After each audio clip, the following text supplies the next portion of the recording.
When I'm dreaming, brother. Even when I'm broke, I'm scheming.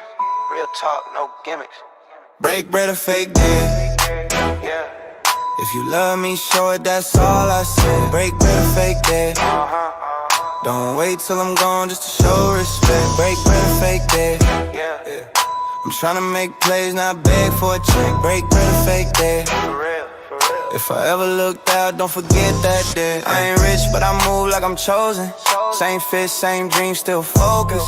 Bill stacked, but I still thank God. Ain't complain once, I just play my odds. They see peace, but they don't see stress. They see the smile, not the pain I digest. If you my dog, then ride with intent. Don't cap love, I know what that meant. Break bread or fake dead. You know who real when it's time to spread. Break bread or fake dead. I've been real, never switch for bread. Came from the bottom, but I don't feel low. Had to let some fake vibes go. Still keep it solid, that's nightish cold. Never hate, just stick to the road. It's folks that smile but don't mean it. Love ain't love if you never seen it. I'm just saying, help me win a little. Don't wait till I'm gonna spin a red on bed. I build. But if you real, you help to feel. Break bread, that's how love spread. Night is cold, town lit. Break bread, fake dead. Yeah. I'm still grinding, watch how I tread. Break bread, fake dead. Don't show a leg when the table's fed. Break bread, fake dead. Yeah. If you with me, then mean what you said. Break bread, fake dead. I don't need much, just respect my bread. Real talk, no hate, no cap. Oakland Soul forever.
Welcome to the Paladin.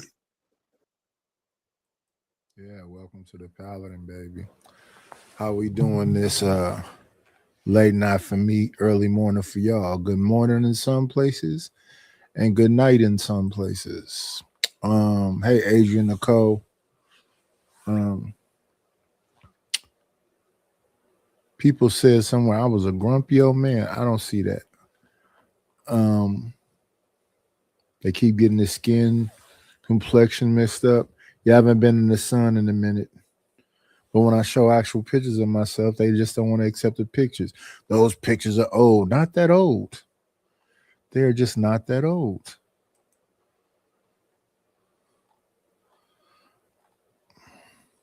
I mean, the ones with my kids' children is old because my daughter's what? I'm 55.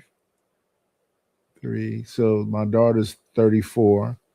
Her brother is 27. And his brother is 22. So they ain't babies no more. Let me see what we got going on. Get this up out of the way. What is that? Oh, that's me as the Santa Claus. I got to change them words.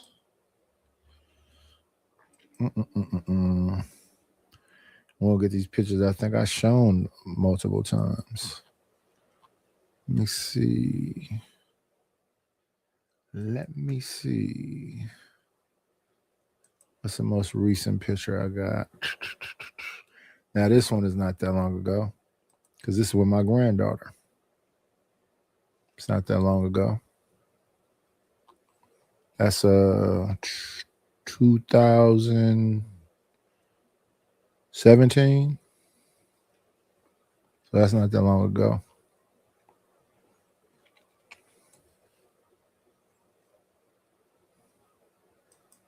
What a difference the sun makes. Let's get that off the screen.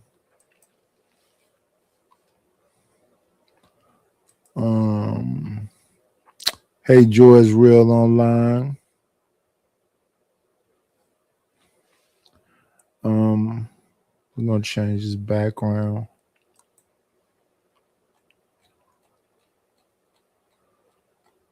Let's see. Smoke.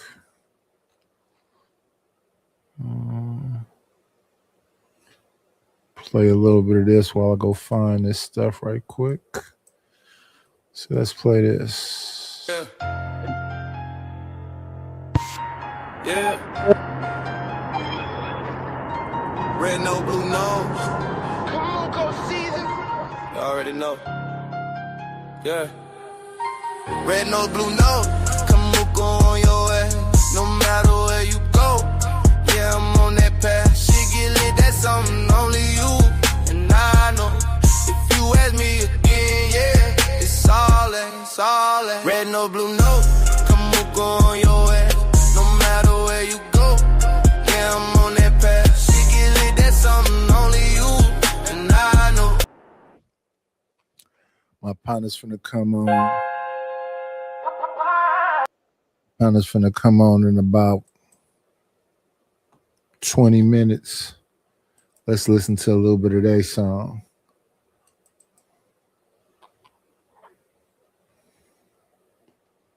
Why not? They'll be on any minute. 20 minutes. 20 minutes and you'll hear this. Cherry blossom fields have gone away. Need you every night and every day.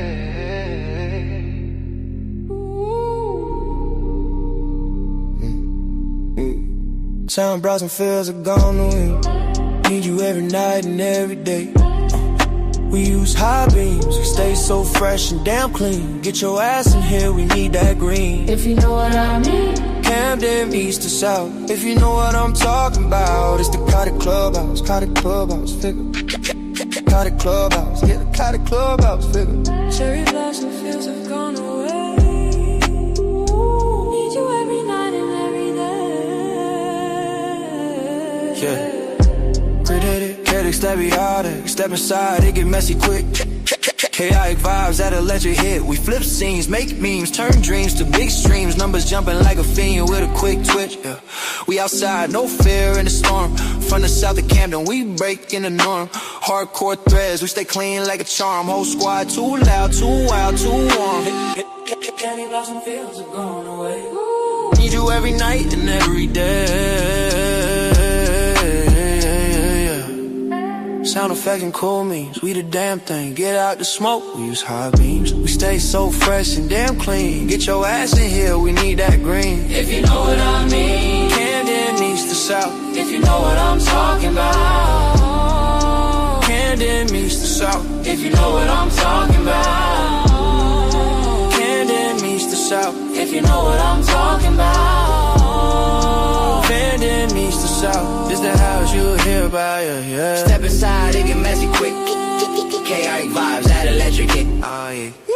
We flip scenes, make memes, turn dreams to diss streams. Numbers jumping every time we click. Oh yeah. Morning grind, late night talk, yeah. From Camden blocks to southern walks.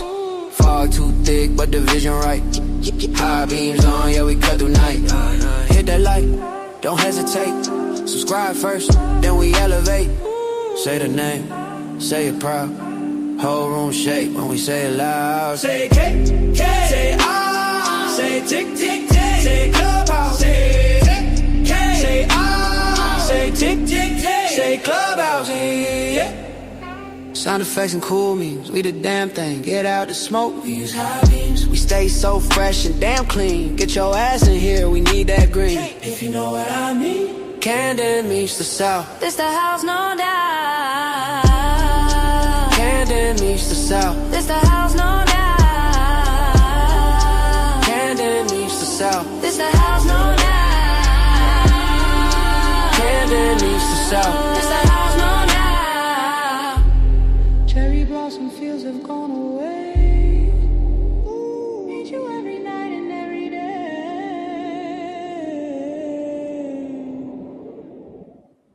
Yep. Shout out to Spodies and Mufasa. Let's get our back.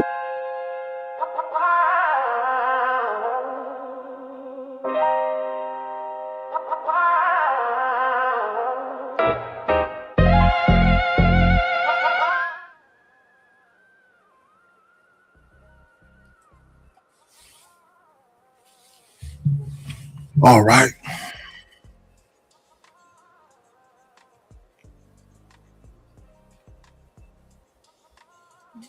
Fair use. Let's start off with DeAndre Bonds.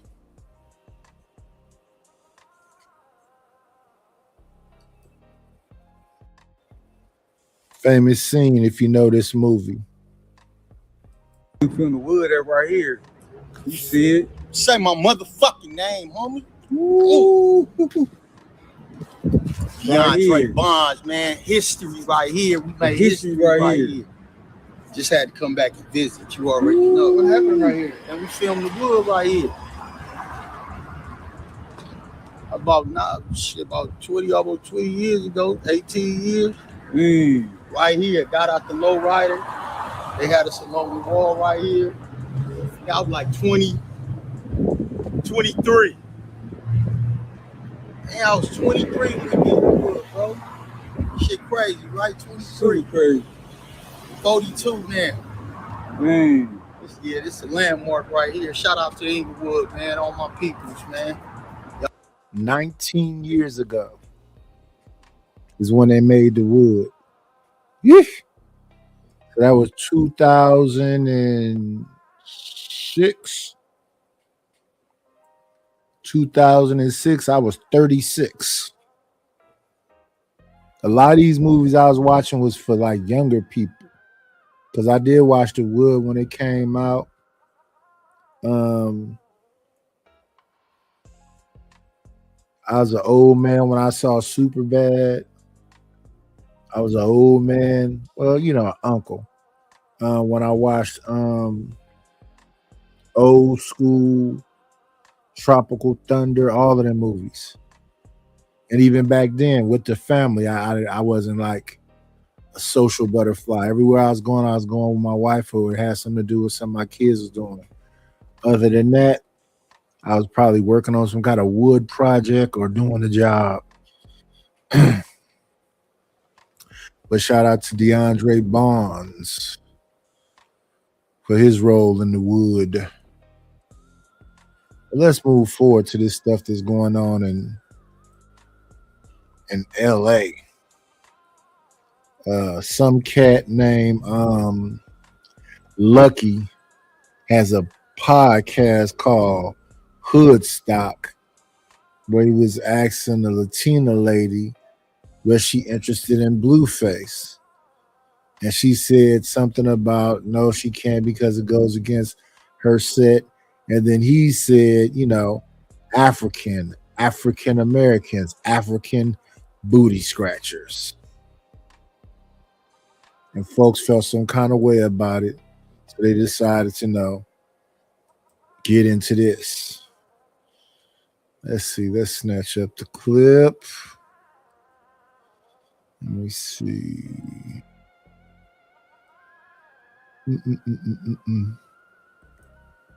Here we go. Another OG reporting on the news. Mexican podcasters, Fools, F-O-O-S. They did a video, and they have some things, some choice words to say to Munchie B. Munchie B apparently had a response to the Mexican podcaster who had made some racial remarks, and these dudes are not too happy about it, apparently. Let's see, though. B's all fucking butthurt. Is he like, It's like you with a Mexican for sure. He's talking about you be like, Okay, so they kick it off saying Munchie B is butthurt. That he's butthurt because, whatever he said in response to the podcaster making his racial remarks. He's butthurt. And this is what this... That podcaster name was Lucky. That show was called Hoodstock. He kind of looked like this cat to the left of me. He kind of looked like the dude Lucky. If that's not Lucky himself. And this is how some of this stuff goes. Whenever a black man says something or responds, they say that you're playing the victim or whatever. This is, subterfuge. This is a ploy. That's gaslighting 101. Chum in the water.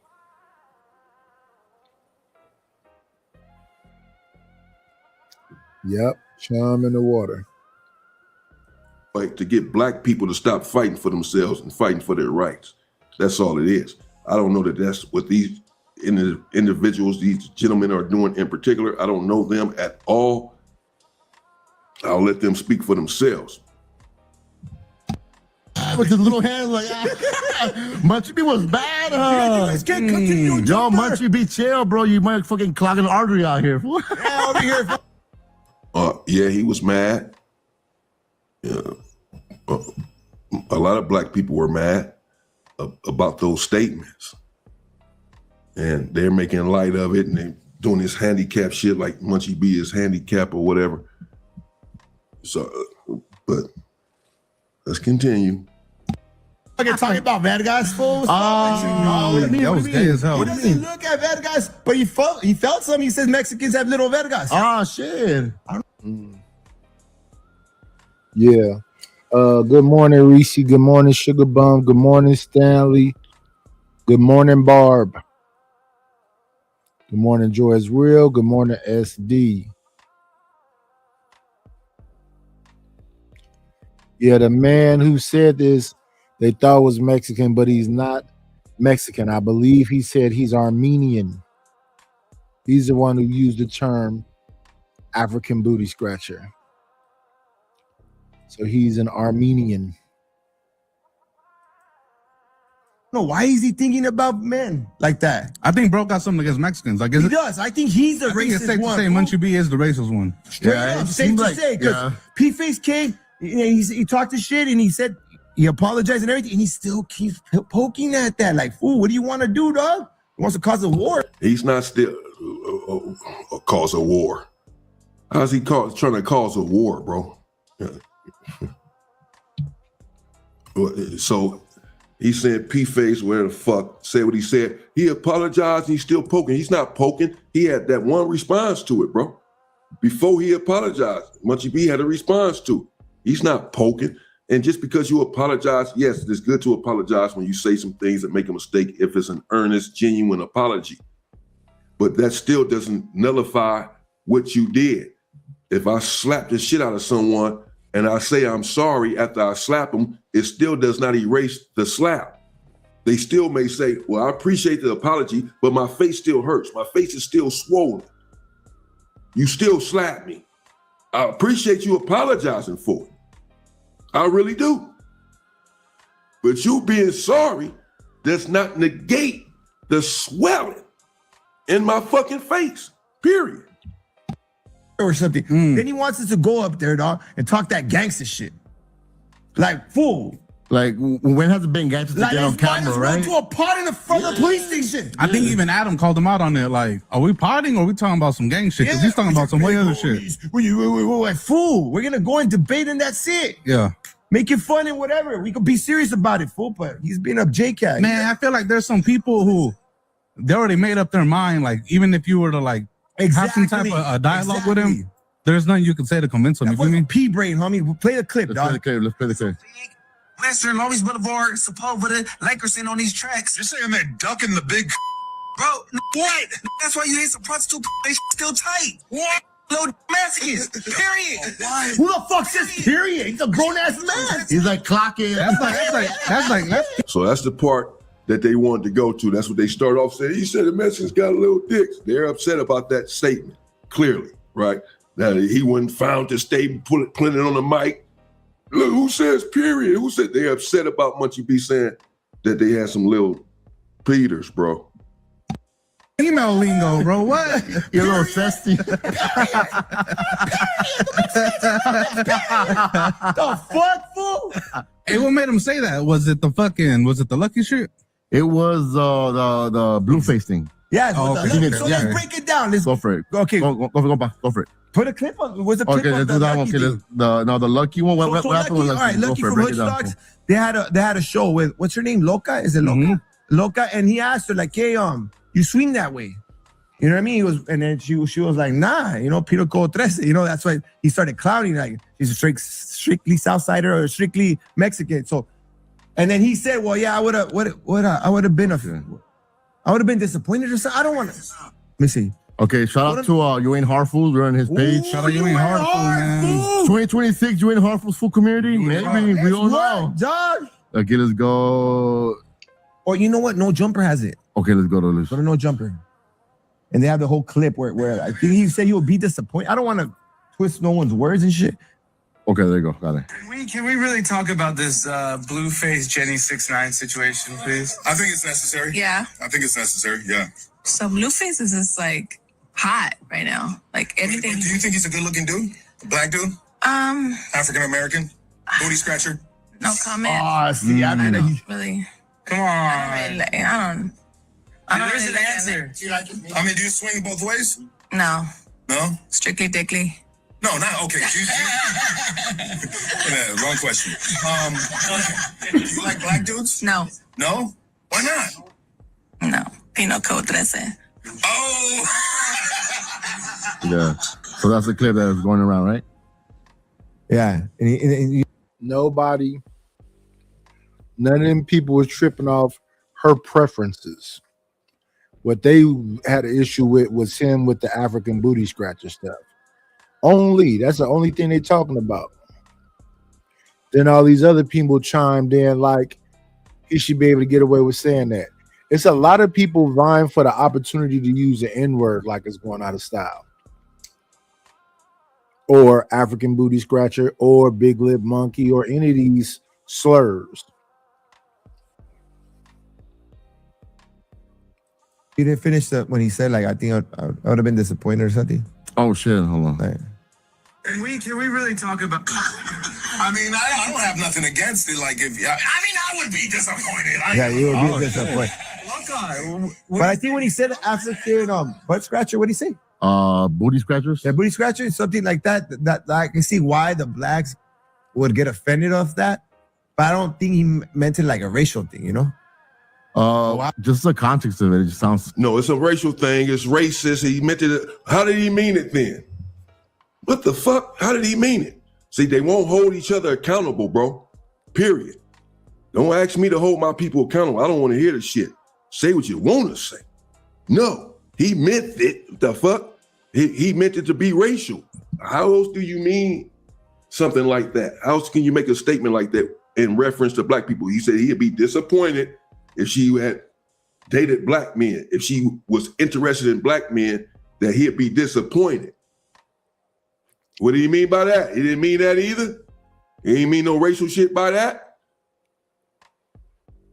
And, you know, I understand that y'all may be proud and all that of her for saying, no, I only fuck with the Rasa.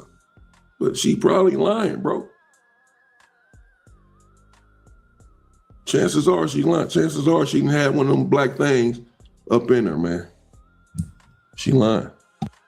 I wouldn't have said it, but that's it. He's his own man. Me personally, I wouldn't say something like that. You know what I mean? Yeah. What do you think about that? I mean, they're all trying to make it a war thing. I mean, me personally, I wouldn't say that, but Lucky strikes me as one of those fools who like don't give a fuck. Them Andrew Tate, like Myron, Fresh and Fit type of guys, so they'll just say shit. You feel me? Like, or like a Charleston White. You know, Charleston White be saying racial shit just to get a rise out of people. So, do I think Lucky is a racist? No. Do I think is that something I would say? Nah. Yeah, I wouldn't say. Yes, he is a racist. Fuck him. He's a fucking racist, bro. And this is what it is. They say shit. They demonize a whole race and then won't hold the individual accountable. They will minimize it. And they all just, the first one just said, I wouldn't have said it, but hey, he said what he said. The next one, same shit. Yeah, well, then this one, he ain't mean nothing by it. I wouldn't have said it, but he ain't mean. So why would you not have said it? If there's nothing wrong with it, why would you not have said it? If it's not racial. So instead of all three sitting there saying, that was racist, bro, that was wrong, you shouldn't be doing that. We're trying to connect with the black community. We want to unite with the black community. Being on the internet and on podcasts, making these sort of statements and causing separation is not the objective. But instead of saying something like that, they apologize for this dude and say essentially that he didn't really mean anything by it. And he's not racist.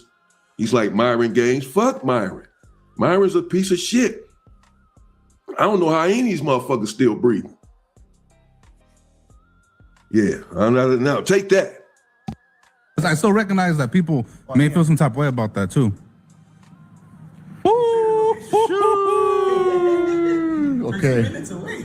Okay. Oh shit. Okay. And the thing about Myron is Sudanese. I believe Fresh is Haitian.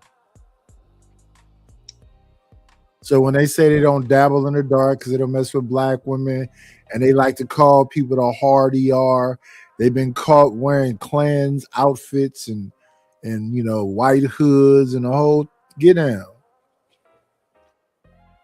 They're anti-black people. If that's a such thing. No shit. That shit, dog. See what that shit? That'd be crazy. Are we back? Okay. You feel like Adam is trying to stir like a race war? Matter of fact, I think that guy that's jumping up and doing all that movement and being all animated, I believe his name is Comparator. I don't know the other two dudes. If I'm not mistaken, them other two dudes have a different podcast with AD brother. I forget what it was called.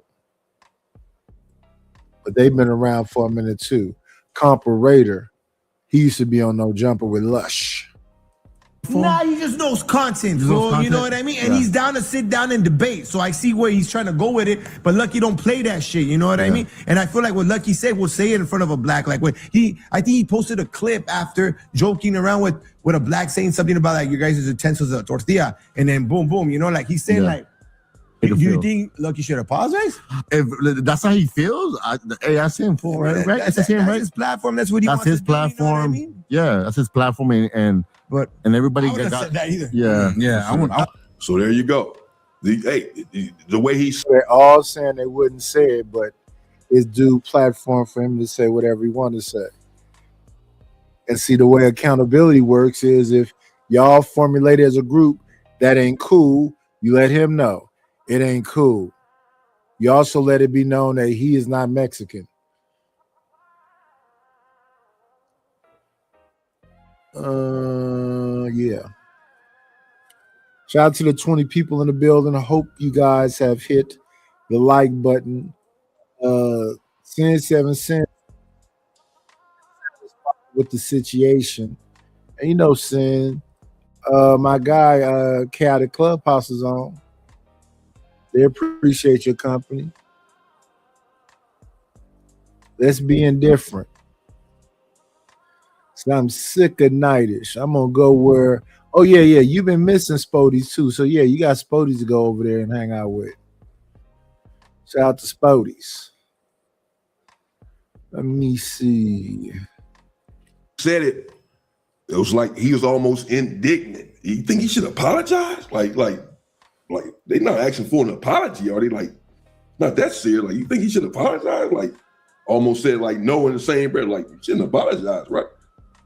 But then he going on and say, well, I mean, that's his platform, you know, whatever you want to do. So they're excusing it. They're justifying it. It's okay because that's his platform. We have nothing. We're not going to say anything about it. We're not going to say he was wrong. That's his platform. He can say what he want to say. So when I start saying stuff, then my people just need to say, that's his platform. He can say what he want to say. We have nothing to say to him. Don't come for me. I wouldn't have said that either. And I don't know. The only reason why I say Adam wants to start a race war, my bad. Not that he wants to, but he's like baiting other Rasta. Like, yo, I was about to say that. Like, who's gonna stand up against who? Who's gonna say this? I need y'all to stop being pussy. I'm like, all right, well now you're way too invested in this. Okay, what do you mean? Like, he said that what? He said when other Rasta podcast is gonna denounce Lucky or go against him or go support him. I'm like, damn, like we don't have to choose a side. We could choose to just give it our opinion and just, you know, let him do whatever he got to do. You know what I mean? We don't gotta be like. He wants Lucky there. Man, maybe. Yeah, he wants something Lucky there. But Lucky, maybe since he lost 4 extra, since he's losing all the top dogs, maybe he wants somebody like Lucky to bring some of those views over there. Maybe. I think we were trying to go up a crybaby. What happened with that? What happened? So you get a call, right? You get a call. What happened? No, I didn't get a call. I just told the homie, hey, let's pod. Hey, let's do it. And he goes, hey, let's do Tuesday. All right, cool. Gonna be there. He says, everybody, all right, cool. The main show. I told you fools are ready, suited, and booted. We're gonna go debate. And then he goes, you know what? Munchie doesn't want to do it. And I was like, what? After all that crying? Nah, come on, Munchie. Yeah, fool. I thought you were down, homie. Sock check. Now, one of his things, he's all like, I'm paraphrasing. He said some shit like, I don't want to have a conversation if you guys are like for a censorship, right? I don't know if they've seen the last episode, right? But I'm gonna just reiterate what I said. Pretty much, like, I could acknowledge the fact why they would feel some type of way. That's why you know what I'm saying? We clipped that part out. Like, even though the shit's already out, yeah. In order to like try to at least rectify the situation, you know, we clipped that part out. It's not up there on YouTube. Hey, he's clipped, dog. For sure. You know what I'm saying? So yeah, man, like growth. Bro, no, hold up. I say that to say he's saying that like we're not reasonable people you could talk to. You feel me? Like, I understood the outrage, right? Yeah. And it makes sense. Feel me? Like, I try to put myself in people's shoes. Shit makes sense. And you were back. So, yeah, bro, you know, hey, it was a slip up. You know, it was a fuck up. We went back to the video. We took it out. And you apologized in one of the lives. Yeah, for sure. You owned up to it. You're not going to see that clip, though. Like, he owned up to it. And he owned up to it. You called us out on it. You called it out. You're like, yo, I feel this way. And I appreciate for you to even have that takeaway. Because we all have our own fucking, and even Compa Radio, like, yo, I think personally, you said it, you told us. I would have taken it out. And I'm like, I respect that, fool. Man, and on top of that, his other issue is we had P-Face up there. He feels like we didn't combat him enough. What is there to combat? He already apologized. He want us to say? And it was like a good apology. It was not an arrogant apology. It wasn't a dismissive apology. He said that he was wrong. He said that he was still growing, and he understands that, oh, that's the wrong thing to say. And like, dog, he wants us to beat the homie up. And like, come on, fool. No, he gave his take, and I believe him. I believe when P-Face said that, fool. Like, I believe him. So, yeah, shout out to him. Yeah, of course you believe him. You know what I'm saying? But if a black says something and does something, y'all don't believe when he say he's reformed. You know, what you want us to do? Beat him up? No, check him. Say something. Not just, oh, hey, he apologized and hey, you know, what do you want me to do? So I can say whatever I want to say on here. I can come out and apologize, and that makes everything okay. The more you know. I'm glad to know this shit. Who knew? I'm learning every day on YouTube. Now I know I can say whatever the fuck I want, and no one can say anything to me. Oh, man, stay tuned, y'all. Stay the fuck tuned. You know, we're here to build homies, not break them down. Exactly, dog. You know what I mean? We're trying to go over there on some peace shit and walk out like with some unity shit. And we're still unity, but I guess you just you hold grudges, dog. And Munchie B, he needs to start uniting his community. Exactly. He's so worried about our community. Be like, bro, how about you unite the people around you as well? You always talking shit about someone. You're always hating on another person and no jumper, hating on this person, hating on start out with your community as well. You know, bridge the gap. Show the people like what you're trying to preach at. You're trying to preach unity. Yo, start in your backyard. You know what I mean? Before you try to tell our community how we. I can't speak for Munchie B, but that's exactly where I'm starting at. I'm starting with my people, for sure. And I don't think Munchie B is so concerned with you or your people or your community. He just simply had a response to a racist remark that was made, and obviously the response upset you all, you know, but I'm not here to defend Munchie B. I'll let him speak for himself, man.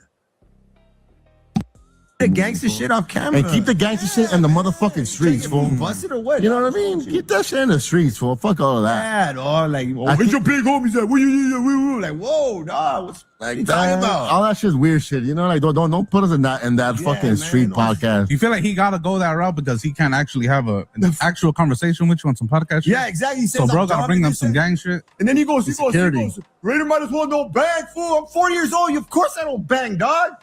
Bang yo. Nah, just kidding. If I make money, we working over here, dog. You know what I mean? I'm a grown man. I got kids. I got businesses, dog. Who the fuck bangs at these times of day? And shout out to you, because even on that live, you show love and you're like, yo, fuck, could teach you how to make money. Yeah, I shot him $20 to the team. I'm like, hey, fool, what's up?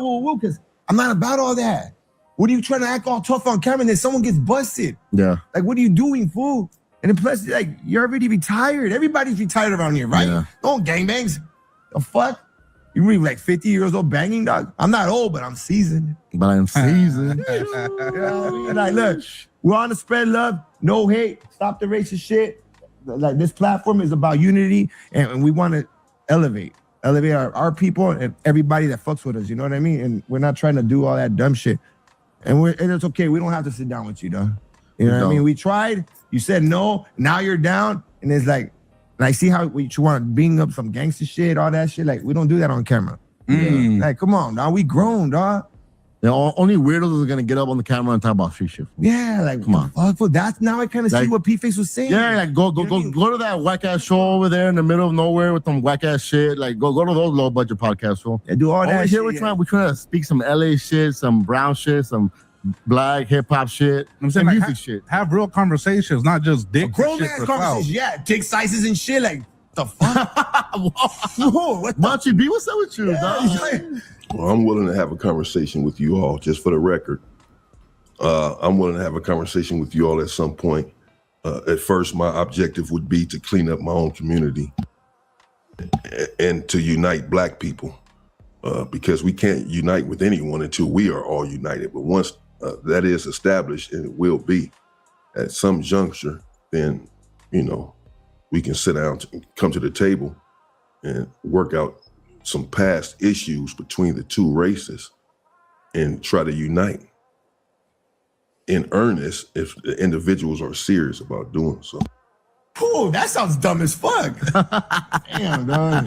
And he be getting riled up. Why you be seeing him like it's because he's drinking. And I'm like, dog, like he just imagining us. You know? I think he needs love, huh? Munchie B needs a hug, fool. Yeah, dog. Yo, Munchie B, we give you a homie hug, dog. Right there, fool. Homie hug, fool. You need some love in your life. Yeah, you need prayers your way. You need prayers your way. You know what I mean? Jeez. You feel like bro has some type of anger? Man, can I just say it? Keep it 100? Just keep it 100, talk. You feel like bro has some type of anger because like he is blind? Or is that a reach? Like I don't know if it's a character. From what I see, he probably acts like that off camera. When the camera goes on, I put up a character. That's why he probably thinks, oh, this dude's done this, that. Well, yeah, I'm right here to entertain and whatever. But I feel like he's probably miserable. And also us, how we part is like the homies hanging out. Yeah, and they don't like, oh, you gotta be super serious. Like, dog, like when you're with your homies, man, you're gonna clown, you're gonna talk shit, you're gonna laugh, you're gonna get fucking drunk, you're gonna say some you're gonna slip up. You know, it's potting, fool. You know what I mean? Let us grow out here, dog. Like, who's trying to fucking. The whole shit just seemed like a reach. You know what I mean? I think even Ann Jefe, Adam, everybody's kind of looking at him like they weren't really engaging on it. And it's like, all right. It's because Adam wants to do content. And he knew that we'll do numbers, get us together, and then debate, and at the end, get some positive shit out the way, you know? Yeah. But you know what I mean? He knows there'll be an explosion episode, you know? But it would have been like some grown man shit. But this one wants to be like, talk some other shit, and it's like, I don't because I wanted to go away and just have fun. I wanted to go exactly. there. I was gonna clown Munchie B. I was gonna do all that shit. You get no tough points fucking up someone like that, fool. Come on, Munchie. You know, B. And I like Munchie B. Fool. I like Munchie B on the podcast. That was funny, dog. It was funny. From Inglewood, shout out to Inglewood, and I like him in the space, but I'm like, dog, you're taking it a little too far. Now it's getting corny. You know what I mean? It's no longer funny no more. You know what I mean? Get your. So let me get this right.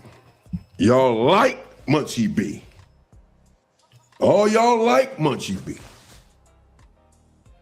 To an extent. Today he was going into a back and forth. Who was Munchie B fighting today? Well, the other day Adam pushed his hand and kicked his sliding chair over. And they said they look at that as an act of war.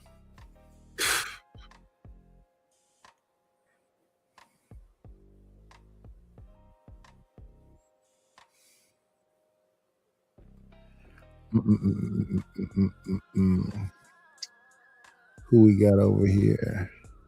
What up, Vato Bulldog? So we hear all these other people on the outskirts talking about do something. And before you know it, somebody do something. I'll be like, what? Why did you do that? That was crazy.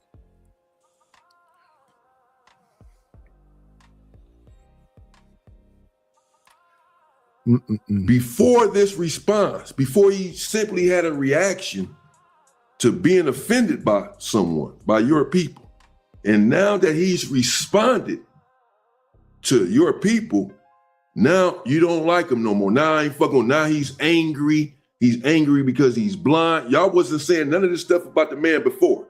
Only when he has a response to your people. Only when he says that y'all have little dicks. Now he's angry, he's mad, he's trying to be a gangster on camera.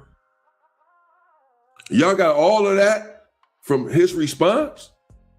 After liking him so much, then the moment that he says something that you don't like, now you no longer like him, now he's a racist, that they call him a racist. He's butthurt. So this whole episode essentially has been about Munchie B and his shortcomings. They mentioned in passing the individual who made the racist remarks. And when they mentioned him, they said, it's his podcast. He can say and do what he wants to do. It's essentially what it came down to. I'm not putting words in their fucking mouth. This is what they said. This is his podcast. I wouldn't have did it, but hey, he did it. What do you want him to do? Apologize? What did you do? Apologize? They had a couple words to say about him, which is just to make light of it, minimize it. Let's move on. And the rest of the shit is all on Munchie B. So they're not mad at the person that made the racist remarks that caused Munchie B to respond to it. They're mad at Munchie B. They want to talk all day about him and how he's wrong in his response, but not about what prompted that response. Got it. How do you guys predict this playing out? Next with week. Adam in the background. Adam is the one that's like trying to, you know.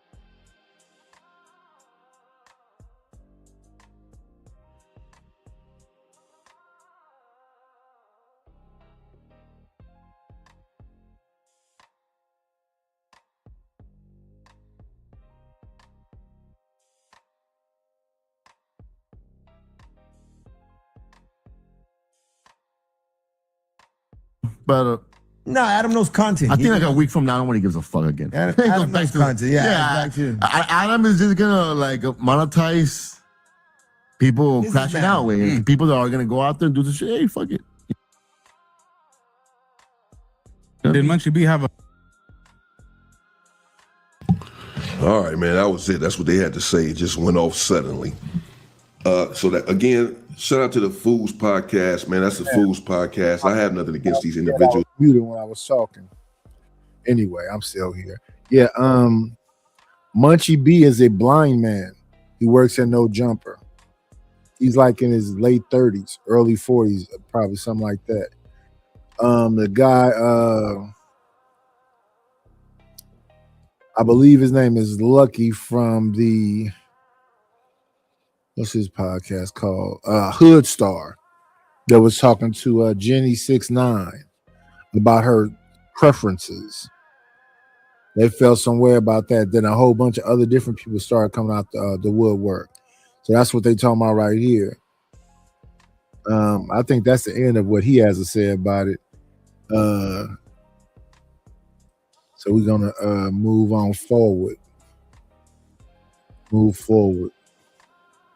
Because this stuff don't just only happen on YouTube, it happens everywhere. The same boo. Let me see.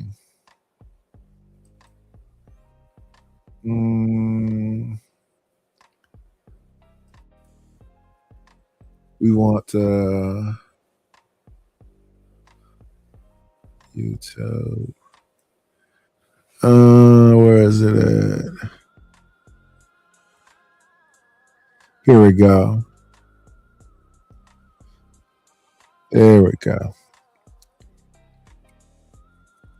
They not like Mexicans and the Hispanics in the Northeast is two different types of Hispanics, mostly Puerto Ricans, Dominicans, shit like that. They have a different type of culture. You feel what I'm saying? And a lot of the aggression that you see towards Hispanics in the West Coast, you don't see that because of the numbers. It's very tremendously different than what it is in LA County. You feel what I'm saying? You got to realize black people are the majority down there in Chicago and in Philadelphia. Chicago, Philly, Baltimore. Marvelous. What's the deal? By the way, okay, so let's address this issue correctly, right? And get down to the bottom, because what all you guys are doing, right? And this is as podcasters, not as a racial thing, is bringing gang shit into the equation, and it has nothing to do with that, dog.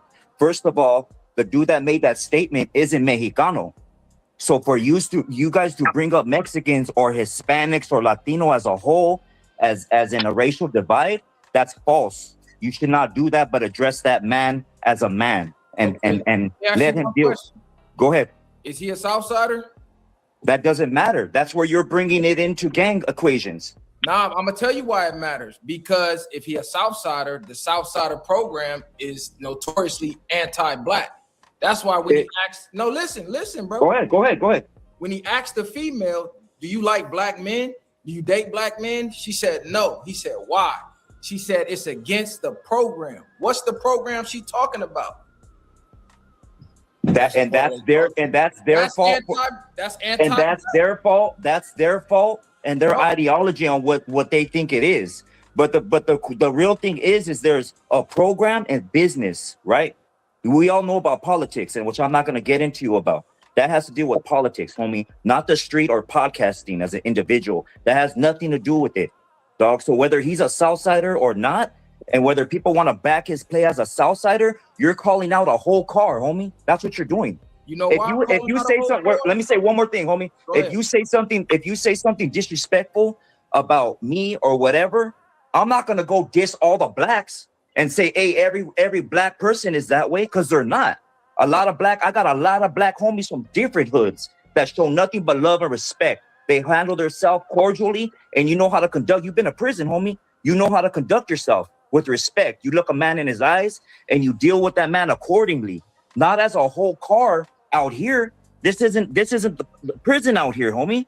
Nah, this the difference. If he does what he does in prison, his car deals with him before the blacks even gotta say anything.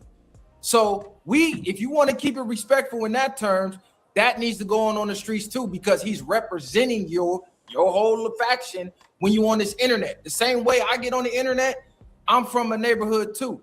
So if I do some shit that's out of whack with the neighborhood, regardless of if I think I'm just representing for me or speaking for me, nah, it's bigger than the program. I'm a black representative, period. If I get on here and I start saying, man, fuck Mexicans, woo woo, and that could lead to a war in the street, guess what? The blacks have to hold me accountable and be like, nah, nigga, you tripping. Hold on, and viral. Hey, let me reply to like, oh, that's just viral. We gonna get that viral. No, they gonna start saying, man, fuck the blacks. It's on with the blacks. Let me reply to his statement though. Accountable, bro. We can't. Let me reply to. Oh, it's that one man. Nah, bro. We gotta hold each other accountable. No, but viral. At the same time, it wasn't just him. It was a whole group of them up there, and you let old boy call in on the same type of fuckery and the same type of energy. So we can't just keep it to him, because it's a whole group of them up there co-signing the same fuckery and bullshit. Who's the group? Who's the group that you're saying? It was 3 of them up there, the call-in nigga and the fucking chick that was up there. That's 5 fucking people co-signing the same fucking bullshit. And for the record, I already stated this ain't directed to all Hispanics. So if you're not racist and you're not anti-black, don't take offense. If it don't apply, let it fly. This is to the ones calling us mayates and all this shit. And I don't even care about them. It's when you try to get involved in black culture, like you want to call us this and that, but then you want to rap. You want to say you don't fuck with black. Let me tell. All right, look it. Let me tell all you guys something about that. Okay, you want to bring up rap and how Mexicanos cling to you dudes and all this and that, right? And you want to talk about your captivity and all this and that. We were the first ones to go under captivity. If you know your history, we were the first ones to go under captivity. So you can miss me with all that slave shit, because we were slaves too, and we're both slaves together now in this country. False. That's false. That is not false. False, you don't know your history, bro. I teach history. I'm gonna tell you why it's false. Black people, man, most black people ain't even from on Africa, the planet bro. before Thank you, bro. And we was all bro. each other. Our lineage goes farther back than anybody else's lineage. The whole rap and hip hop industry is based off of poetry, bro, and telling your story of captivity, homie, and the trials and tribulations that you're going through. Okay, let me ask you this one question. Let me ask you this one question. You can't argue with me, homie. You can't argue. I want to ask you a question, bro. I just want to ask you one question. Go ahead. Hold on. I'm gonna ask you one thing, bro. How many black men? I just want to ask you one thing, bro. How many black guys did you see doing mariachi music and shitting on Hispanic culture? None. How many what? How many black people did you see doing mariachi music that's shitting on the Hispanic culture? None. But we see Hispanics doing black culture but shitting on us as a people, though. And then another thing is we can't let that doesn't even make sense. What is hip hop. That makes perfect sense. That makes perfect sense. We can't let y'all redirect what is hip hop. Hip hop. Look it, bro. Look it. Hip-hop, ain't nobody redirecting what is hip hop, but you're not gonna say that's yours and be a gatekeeper. Hold on, you're an outsider, bro. Hip hop deals with 5 elements, bro. Simple as that. It's 5 elements to hip hop. Let's hear this. It doesn't deal with poetry. And the thing is, they was all independently created by the black people in America. You guys came along later, and we allowed you guys to be participants in it. Bro, what are you talking about? False. No, bro, it's MCing, it's DJ.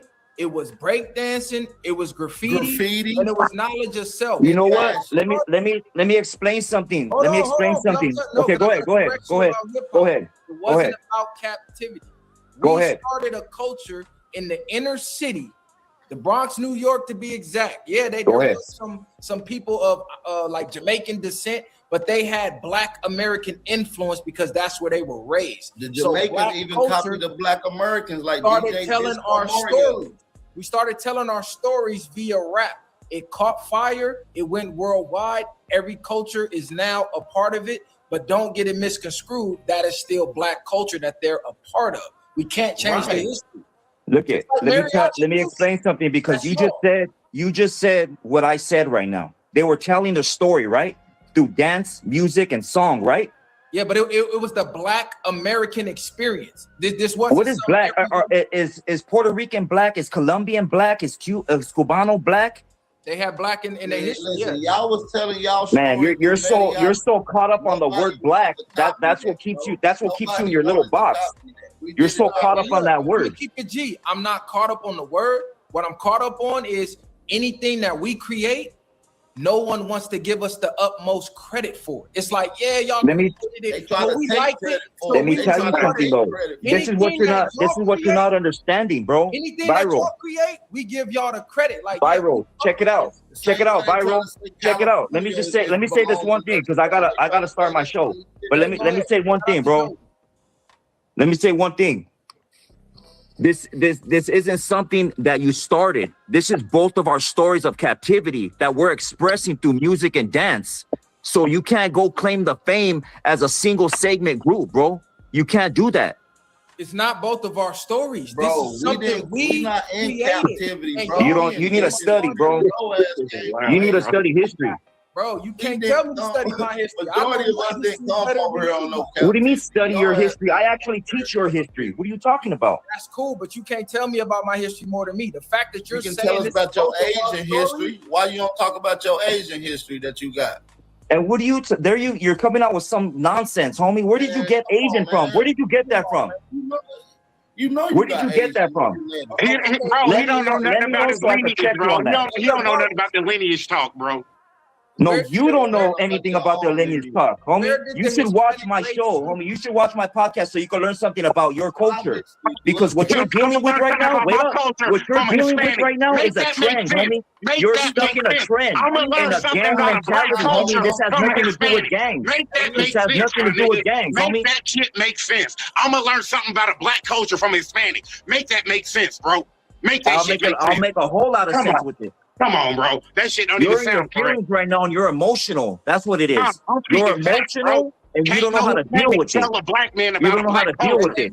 Ain't nobody non-black tell a black man about black culture, and you non-black. It don't So work you're like black? that. So you're It don't black? work like that. Are you black? feel me? Are you black? Hold on. I don't want to mute y'all. Look, the fact that you just asked this man, what does Asia have to do with Mexican culture? That let me know you ain't studied enough. Listen, he don't know. So how can you tell us about our Both culture? you guys are just piggybacking off of it.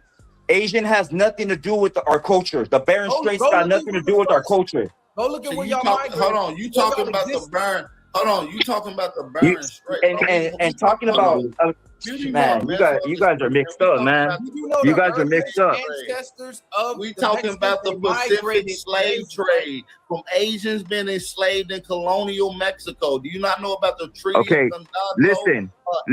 What do you talk? Of course I do. Of course I do. I talk about it on my show. Maybe you don't know who I am, but I talk about all that on my show. What this has to deal with, what this has to deal with, is a Russian dude disrespecting you guys and using the words from a movie that was put out. That's what it has to deal with. You deal with that person as a man. You deal with that person as a man, not a whole neighborhood, homie. You don't want that war. Don't do that. There we go. Because that one man something, another one man said something. We go to the fifth degree, the fifth element.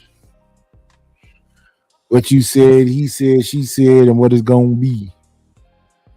I think they should have a dance battle like Drake and Usher. No, like Drake and Chris Brown. What up, Dragonfly Jones?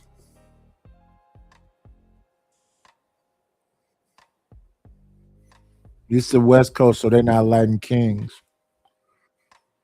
Latin Kings are more the East Coast.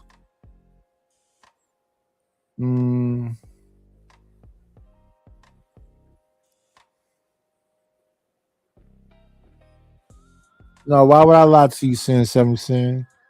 I know you got an attraction for that individual, and I like to see you be happy, young lady. Don't do that. What war, bro? I'm saying because you're calling out all the Southsiders, homie. You're disrespecting the whole car. Don't do that. War, bro. We're not the only blacks in the world, bro. I'm not saying that. But you don't want to do that, bro. You don't want to do that. Tell me what That's what I'm saying. That's what I'm saying. You can't tell me what I want to do. I want to do exactly what I'm doing and speaking to my people. The same Okay. way y'all speak up for Then y'all. speak up for your people. Then That's then what teach I'm them. doing. So Then hold teach your them. people accountable. Because I'm doing that. That's what you're I'm not. doing. By the Yeah, time yeah. It's a fucking movie link. It was a movie reference. Where in that conversation did he reference the movie? What did he say? You know what he said. You Okay, tell me where did he get that line from? I can't tell you because he never referenced the movie in that combo. He doesn't have to Nowhere in that reference the combo. movie, but he heard it from somewhere, right? I don't give a fuck where he heard it from. The bottom line, listen, listen, viral. Racist. Listen, I heard a lot of derogatory, racist words. I did too. Towards the Mexican community in movies. That don't mean I'm gonna get on my podcast and say them and say, "Well, I heard that in a fucking movie." Okay, then address that man in his podcast, not a neighborhood, not a neighborhood. No, I'm addressing that whole culture because that whole culture is trying to get involved in our culture while saying we don't fuck with your culture. So why are you trying to be a part of us? So then you're the racist. Then you're the one saying that you don't fuck with our culture, right? That's what you just said. What? Tell me where Didn't you just say that? Tell me where I said that. Right now, you just said. Repeat what you said. I said That you don't fuck with our culture. That whole South Side thing where she said I can't date a black because it's against the rules. That culture wants to rap. That culture gets on our podcast. That culture gets cosigns from our rappers to make money and be a part of our culture. And we welcomed y'all with open arms. But Who's y'all turn we? around. Who's we? Black people in general is what he's saying. We're all inclusive about a bunch of stuff. You name it. Open arms. So I don't understand the confusion.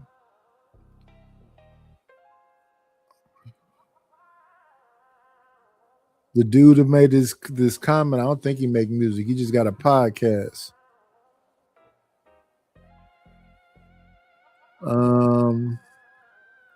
Yeah.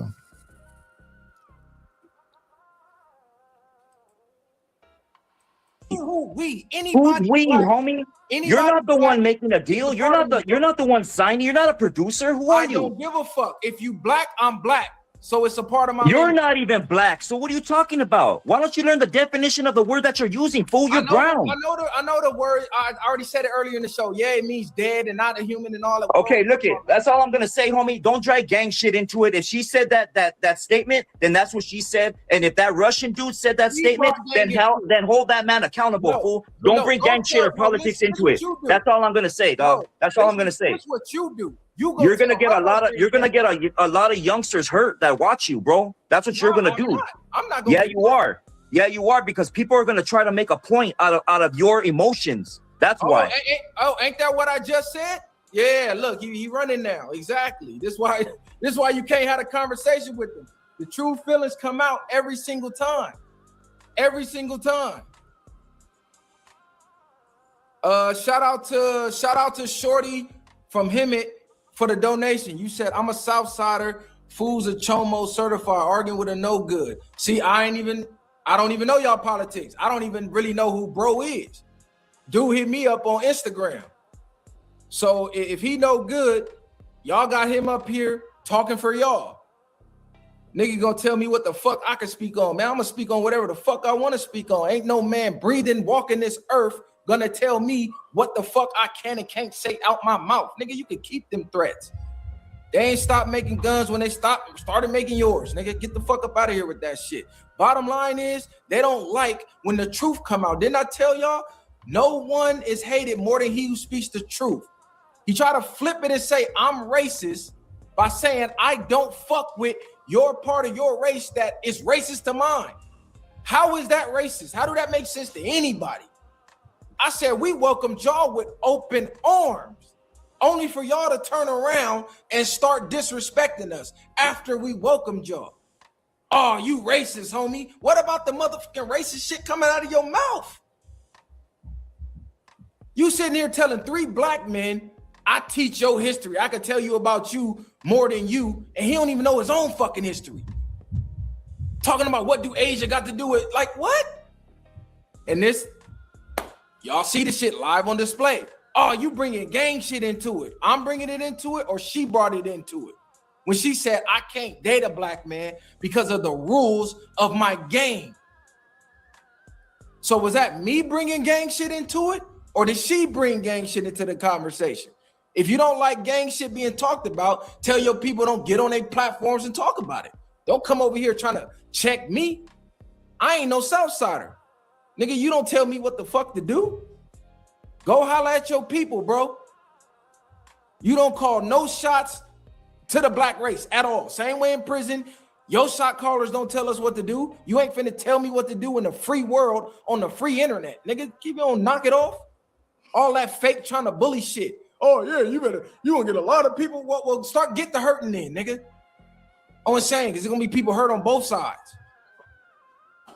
And that's the shit I be talking about. Motherfuckers think they can just bully you because they got numbers and all that. Like, we supposed to be scared, man, if you don't knock it off. It's a movie reference. Where in the conversation was the movie ever referenced? No, you know when that started coming up? In the comments. Oh, we heard that in Boys in the Hood. I don't give a fuck if you heard it in Menace to Society. I heard a lot of racist shit about Hispanics in movies. I don't get on my podcast and say it. Not even as a joke.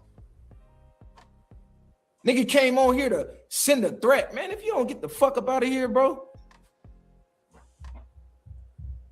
Now they telling me he no good in the comments. Now I got to go do my research and find out if he's really a chomo, because that's what his own people saying.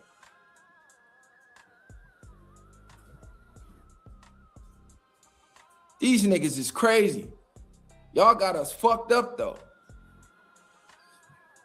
He came on here, try to have a respectful convo, but you know when the facts start hitting, you can't rebuttal with nothing. So now the anger kick in, now the emotions kick in. Now you start saying shit emotionally like a female instead of having a civil, logical conversation. If you didn't know about the Asia history with your people, maybe you should go do some research and be like, damn, I never even looked into that. Yeah, I'm gonna do my research and get back to you on that.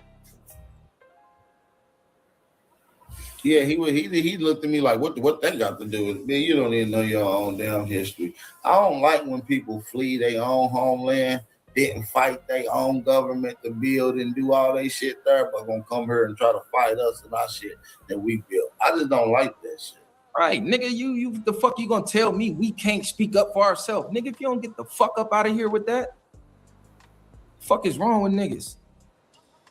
Oh, don't speak on the whole card. Well, nigga, tell your card stop saying anti-black shit then, nigga.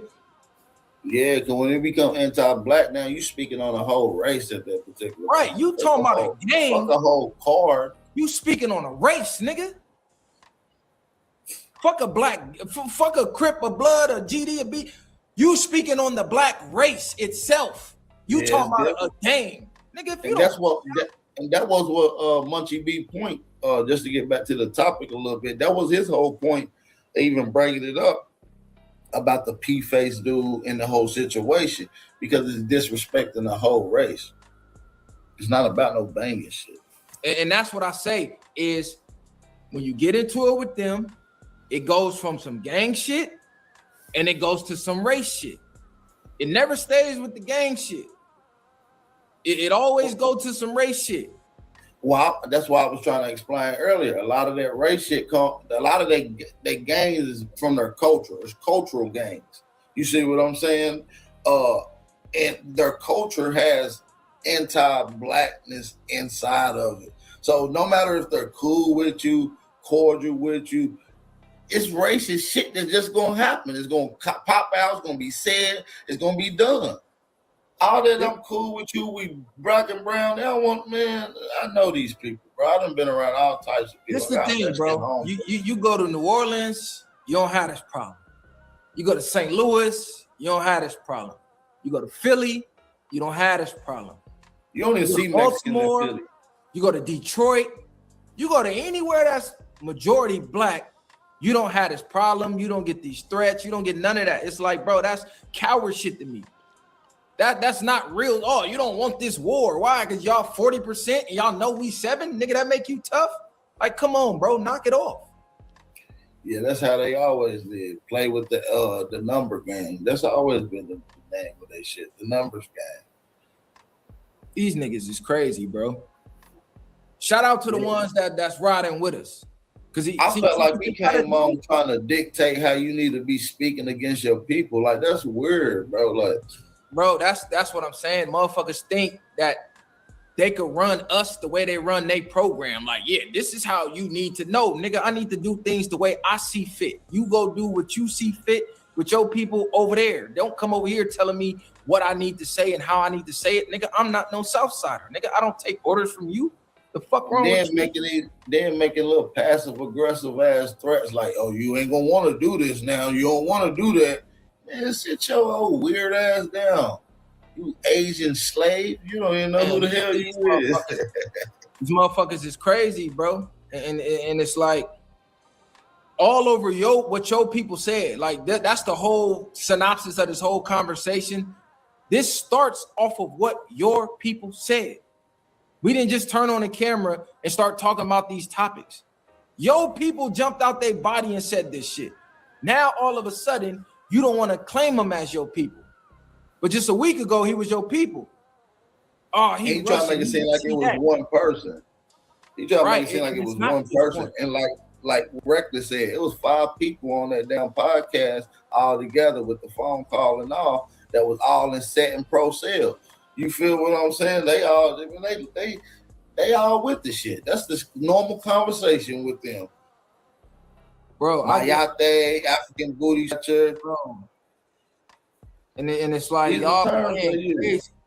It's like if I get on here and start saying a bunch of racist shit to Mexicans every week, and then I pick a different movie where I heard it at, y'all think they gonna be cool with that? Like, man, if you don't knock it off, nigga, that's the biggest cop out ever. I can see if you chilling with your homie and y'all joking like that back and forth. Like, bro, once you get on a platform, you're talking to the world now, and you're representing not just yourself.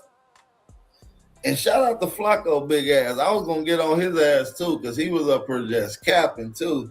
Because he know that these people have deep-rooted culture and hate, and they don't be having that same disdain for the white man. Let's just be real with it. They don't be having these same perspectives, and they encourage the mixture and the alignment with these white people. They literally have a culture to go against blackness, bro. They can say what they want to about it. And Flacco know that, man. Even in his country where he's from, Liberia, they do too. They got derogatory terms for black people too. Right. And all I'm saying is, nigga, what is your motherfucking issue for real? Like, it's not a free for all to just freely disrespect us because you feel like we should take it. Like, regardless of what the numbers is. Like, nigga, we still men at the end of the day. So that shit is out. Yeah, they think that LA County they numbers can dwindle over the last 40 years. Yeah, they feel like they got the ups. A lot of people done left. Right. Niggas talking about this war. Nigga, why don't you go start the war with motherfucking ICE? They already kicked the war off. Yeah, they ain't bullshit neither. They jumping out in your homes and all. Y'all ain't got no smoke for them at all. Why? Because you know you ain't got the numbers with that. They just gonna keep sending troops and keep sending troops and keep sending troops. So y'all like, fuck it, we can't win that. Yeah, so they instead of directing their hate and the real anger towards the people who really on their ass, they rather put it at the people who ain't helping their ass no more. That's crazy. All because they want a free pass to disrespect you. Like, these niggas, man, these motherfuckers crazy. That's their entitlement shit. Like I was saying earlier, they've been expecting us to help them out the whole time. That's all they use us for. When they down bad, the motherfucking government on them, they look for us because we're the only ones that systematically go against the government when shit ain't going right. Exactly. We one of the only ones who didn't stand down when they sent the COINTELPROs and they sent the feds, they sent whoever they sent. Niggas was out there on the front line with putting their life on the line. For motherfuckers to come here free to have rights, and then you spit in the face of the people who did that. Like, come on, right? Bro. And then tell them that this ain't their shit. You ain't built shit. Like, it's crazy. They telling us how we need to run.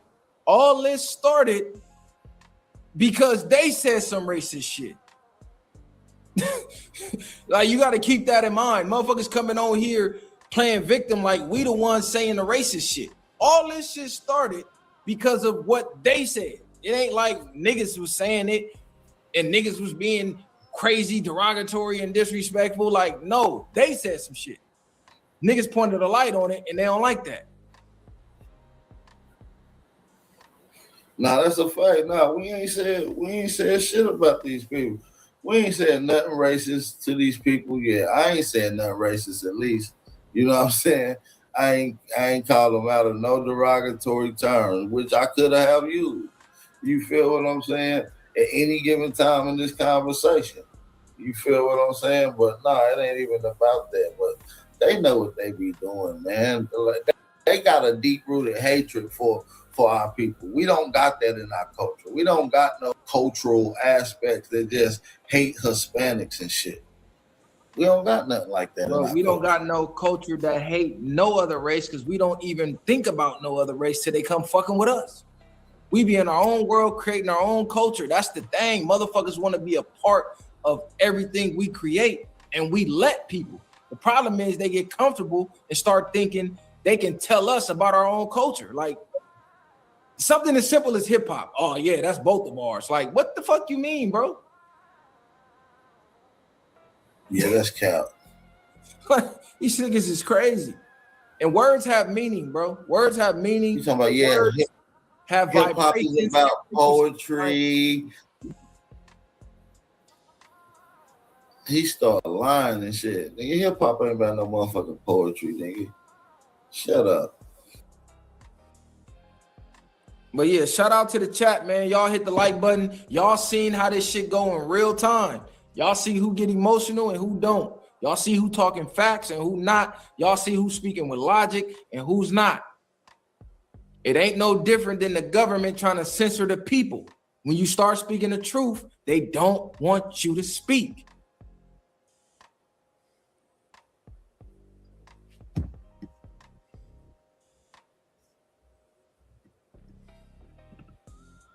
I think you muted your shit, Reckless. Nah, you got me. Oh, my bad. Go ahead. I didn't even know. Go ahead. I'm like, damn, why Reckless ain't talking? Cuz, what's up? The bro that put me in timeout. Damn, the bro that put me in timeout. I didn't even know, bro. I'm like, damn, this nigga Reckless. Motherfucker, man, what's that? No, bro, but no. That's why I asked the bro that one question.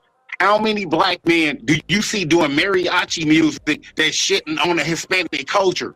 I can tell you, 0. None, nigga. You don't see not one black man doing mariachi music, shitting on the Hispanic culture, but yet we see the Hispanic culture doing our music, but we getting shitted on. Make it make sense. You feel me? Make it make sense. You try to pretend like he didn't understand what you were saying. Like, bro, it's something as simple as that. You created mariachi music. I don't see no black people trying to do that music and then saying, oh, I'm MK. It's like, well, why are you doing mariachi music then if you MK? Like, that don't make no sense. You wearing sombreros and all that shit, talking about you, like that don't exist. That's the equivalent of that. Facts. They always want to play crazy when you make a good point instead of saying, you know what, damn, I can see what you're saying. I can see where you're coming from with that. But let me be honest, Viral Bro. You and the bro, y'all all killed every narrative he tried to come with. He tried to come with the, oh, this is our culture. All right, he killed that with the history fact on the lineage with the Asian. He killed that narrative. You feel me?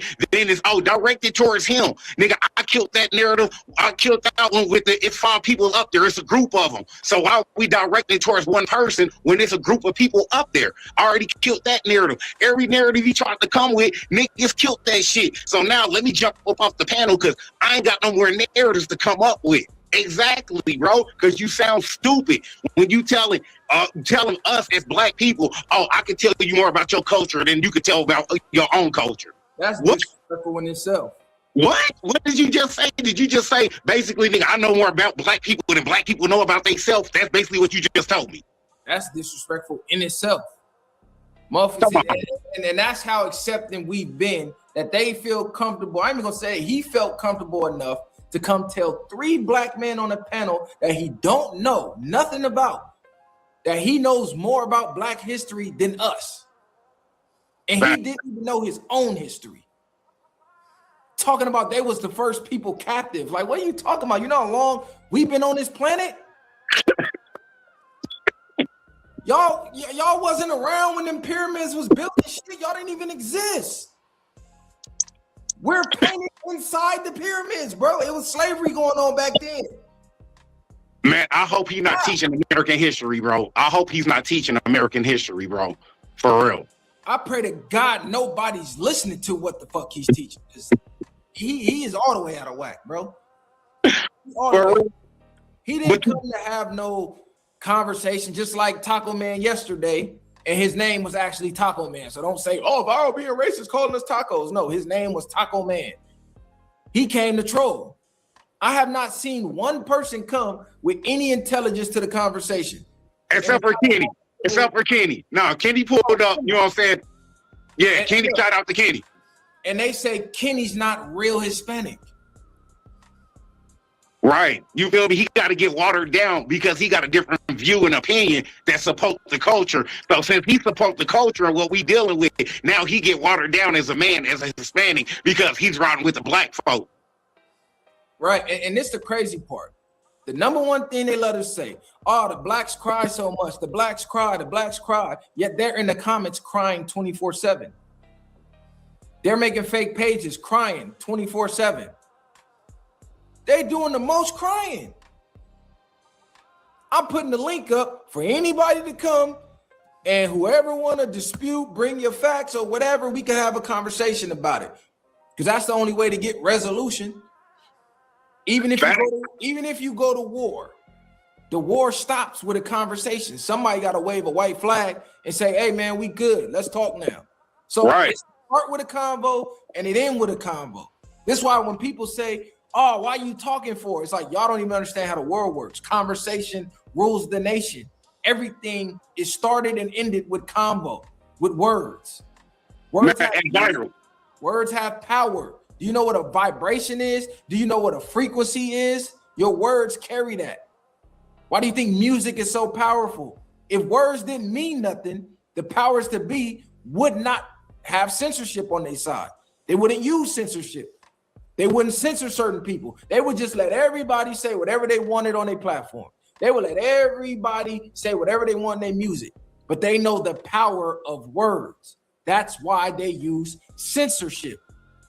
Let me ask you this, Viral. Him pulling up here, man, it's cool that you pulled up. We appreciate you pulling up. But what you not going to do is sit here and let your people get off a whole bunch of nonsense. You can nitpick everything that me and Viral talking about, everything that the black culture doing wrong. Why you not pointing out the shit that your people doing wrong? You feel me? So them niggas calling motherfucking African booty scratch, that shit's cool. You feel me? Them coming up there bringing a blind man on there to interrogate this nigga like he in a fucking war room. That shit's cool, bro. Like, why you not calling out your own people on they bullshit? And this the thing. Everybody's running with this, oh, we trying to get the freedom of speech back. Not off the backs of black people, though. See, that's a trend I'm noticing. Why is the road of freedom of speech connected to racism towards blacks? If you notice, all of these popular content creators who push free speech, why is the road to that racism towards black people? Like, oh, we just gonna start saying the N-word with the hard ER and prove that they can't control our speech. Like, what? All the words in the motherfucking dictionary. And the only one you can find is the N-word to promote free speech? Nah, I see what's going on. What's happening, young? You know what I'm saying? Then they got the whole black fatigue movement. Now y'all trying to finesse the world into looking at everything that we do under a microscope. Right. Hey, what's up, Insane? It's been a minute, bro. What's good? What's your thoughts and opinions on this shit, bro?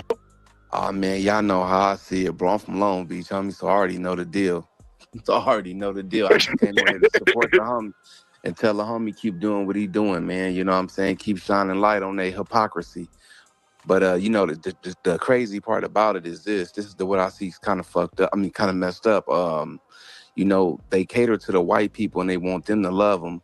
They hate us. They act like they hate us. But yet the white folks is making the laws to get them up out of here and incarcerating them at mass rates. But yet they hate the people at the bottom with them, though. I never understood that. And that's what I'm saying. We don't make the laws. Y'all always talk about, oh, we run the prisons. We run the prisons. Why? Because y'all got the most numbers in there. But who's putting y'all in there? Who's making the laws to put y'all in there to where y'all even have the numbers at all? Like, y'all not never looking at that. It's not niggas. It ain't black people.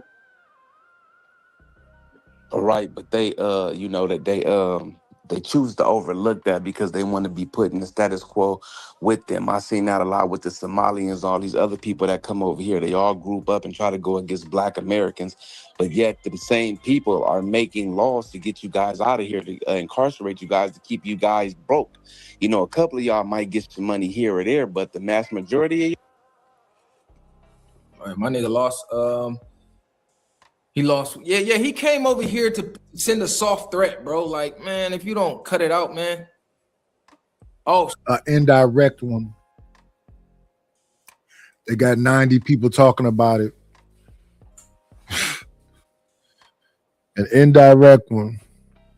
Got 90 people talking about it. Let me see.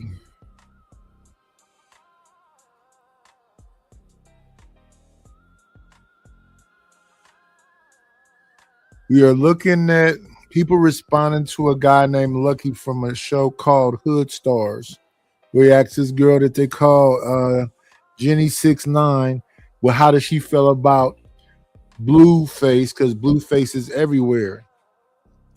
And he asked him would she mess with Blueface, and she kind of stumbled and waited a little minute. While he was asking that question, he called people African booty scratchers.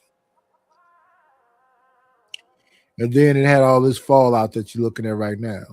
All these different people chimed in. And now it is what it is. Now this black man talking right here, he's from a podcast called The Viral Way. I believe they are from Long Beach. stop saying this or else. Like, bro, what the fuck? You ain't talking to no kid, bro. Nah, that was nasty work, bro. That was nasty work. We opened up the panel to get on her with a positive opinion on how we can get some of this shit, you know what I'm saying, get some of this tension subdued and shit, how we can get over this shit and come together as a people, as a whole and shit. You feel me? Together and shit. But instead of you coming over with something positive to add to the conversation, you basically coming over here caping for your people and glazing your people and giving them the pass that shit's okay and telling us it's our fault that we acting like this and we doing that. No, nigga, that's your people that got that fucking reaction that we giving, nigga. Exactly. I mean, all you had to do, you see it every time Mayweather fought. The racism started to pop out. You know, he always fought a Hispanic. You know what I'm saying? Come that holiday. And they showed it then. It's just like, bro, it's a constant. It's a constant. And I'm just like, what is the real deal? Nobody has ever told me what their real issue is. I'm talking about from the KKKs to anybody. None of them can really tell you what they even mad about or what they don't like. Like, cool. You don't like niggas, cool. What's your issue though? No answer. And they quick to say, like he was quick to say, oh, that's one man. Address the one man. But then they turn and use whataboutism, and then they pick out one man from our culture that says some shit about their culture that they didn't like. It's like it's a contradiction. Oh yeah, but what about when such and such said this on No Jumper? I didn't hear nobody saying nothing about that. First of all, bro, I don't watch every episode of No Jumper, bro. I don't watch it at all. I see clips. If somebody sends something to me that stand out, I'll speak on it. But other than that, I don't consume that, bro. You think I'm just sitting back watching hours and hours and hours and hours of No Jumper to know what every host ever said? I wouldn't even have known he said this if it didn't go viral. Yeah, they I wouldn't even know he said this shit if it didn't get spread like wildfire across the universe. Cause like he wasn't the only one. You see how they just set Munchie B up not even a week ago. They just set Munchie up like a week ago. And all Munchie did was speak up and go, hey, y'all got this racist over here calling us the N-word, this and that. We're not accepting him into our culture, bro. You can't come just call us all type of N-words and this, that, and the third, and then be like, oh, I want to rap. Like, come on, bro. These motherfuckers crazy. Look, go to the Reddit. Go to the Reddit. Go see how all the racist comments in the Reddit non-stop. It's like everywhere you look, non-stop. I've still yet to hear anybody come up here and say what we said that was hateful. Now look, they in the comments mad. Queen Bee, whoever, whatever her name is, Mexicans need to stop going to hip hop concerts. Why? Because you can't just say racist shit without us combating it? What type of logic is that? You're telling the Mexicans, stop supporting rap, stop going to concerts. Why? Because your people can't stop saying racist shit on the pod? Make that make sense. Oh, don't support they rappers no more because now they're speaking out against us saying racist things towards them. Let's not support them anymore. They used to just let us say racist shit and not care. Oh, they actually care? Oh, no, don't support them. Like, what logic is that? How about just stop saying racist shit? Or say it amongst yourself in your home and amongst your friends. But don't get on the internet and say it and think you're not gonna get no backlash. Like, what the fuck? Like, what world are y'all living in? And this is like a most of this is coming from people that don't travel, right? Most of these people that's having these convos and spewing all this racist shit, 9 times out of 10, they don't travel nowhere. They haven't traveled past the border. Because if you did, you will realize it's a whole world out here where you're not the majority. And it's a lot different. The people don't have those ideologies. And if they do, they don't push them the same way they do out here. People get along in different ways in different areas. You learn that once you start to travel. But see, they stuck in this little California box where they just think it's like this everywhere in the world, and it's not. It's not. Take a trip, get on a flight, go to Philly, go to Baltimore, go to St. Louis, go to New York, go to Georgia, go to Texas. It's not the same. The world is bigger than Los Angeles. And gang politics in Los Angeles. Once you get on a plane, go somewhere else, your gang politics no longer matter. Nobody gives a fuck. Nobody gives a fuck about your gang 3 states over. Go take a 5-hour flight. Go take a flight to the Middle East. They don't care about your gang. They don't care about your gang politics. They got their own politics. This is what happens with the ignorance. Motherfuckers be ignorant. Motherfuckers don't know what they don't know. Motherfuckers don't know what they don't know. It's like the white people who got mad at Beyonce for making a country album. Oh, she's still in country music, huh? You know, black people made country music, right? You know, the main instrument in country music is a banjo, right? You know, the banjo come from Africa, right? There's no country without the banjo, an African instrument. So how in the fuck is she stealing something that her culture created? Like he tried to tell me, oh yeah, you black, but you didn't create rap. I didn't have to create rap. My people did. I didn't have to individually create rap to call this my culture. My people did. They rapping the same stories I grew up with. So yeah, he even made my point for me. Oh, they're telling our stories. We come up in the same ghettos. Okay, so if we share the same stories, come up in the same ghettos, where's the racist shit coming from? If what draws you to the culture is our rappers telling a story you could relate to because you grew up on the same block or a block near and has similar experiences, where's the hate coming from? Because the motherfucker that you teaming up with, you didn't grow up with that experience. What up, Ronnie? I think SD been here, but what up, SD, Dragonfly Jones, cousin Ben here. It's just a current event. It's just a current event that just happened in the last few days. We'll get up out of there. We're gonna go up, deal with a man that's, having this issue about conversations. We won't let, conversation take their place. So let's go on ahead and skip over here and listen to 21 Savage did an interview with Big Bank from Big Bank got his own show now. He used to be with Big Facts podcast. Hey, what's going on, Dub? Hey, look, wait a minute. Why y'all gotta make a person beg? Y'all know I need money.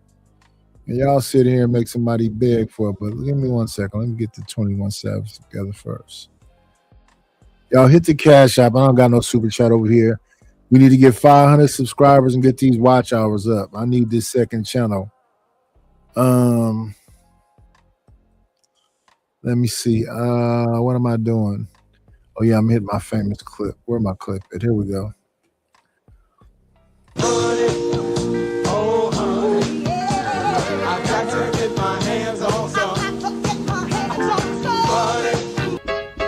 I need a dollar, that's what I need. Hello, bro, I'm trying to get the money. Talk to me about money. Where is the money? We need our money. Don't you think it's about time you gave me my money? Support the situation. Is money is love. You could donate on PayPal now, and you can donate on the Cash App. Thank you very much. All right. And yes, I understand there's certain people that can only support the channel by super chat, but we do not have super chats over here. So if you can, please hit the Cash App or the PayPal or the Zelle.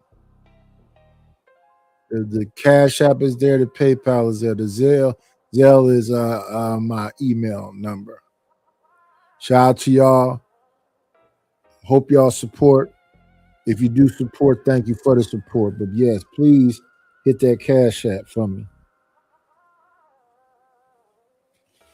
Please hit that Cash App for me. And folks was generous the other day. I was on the channel, and they came to help me. No. Let whoever that person is that's talking to me spend their money to drive me. Don't spend your money to drive me. Appreciate the help. I appreciate the love, but yeah, let them individuals break themselves since they want to, come after an old man. Let us not spend our money. Yes, please hit the Cash App or the PayPal.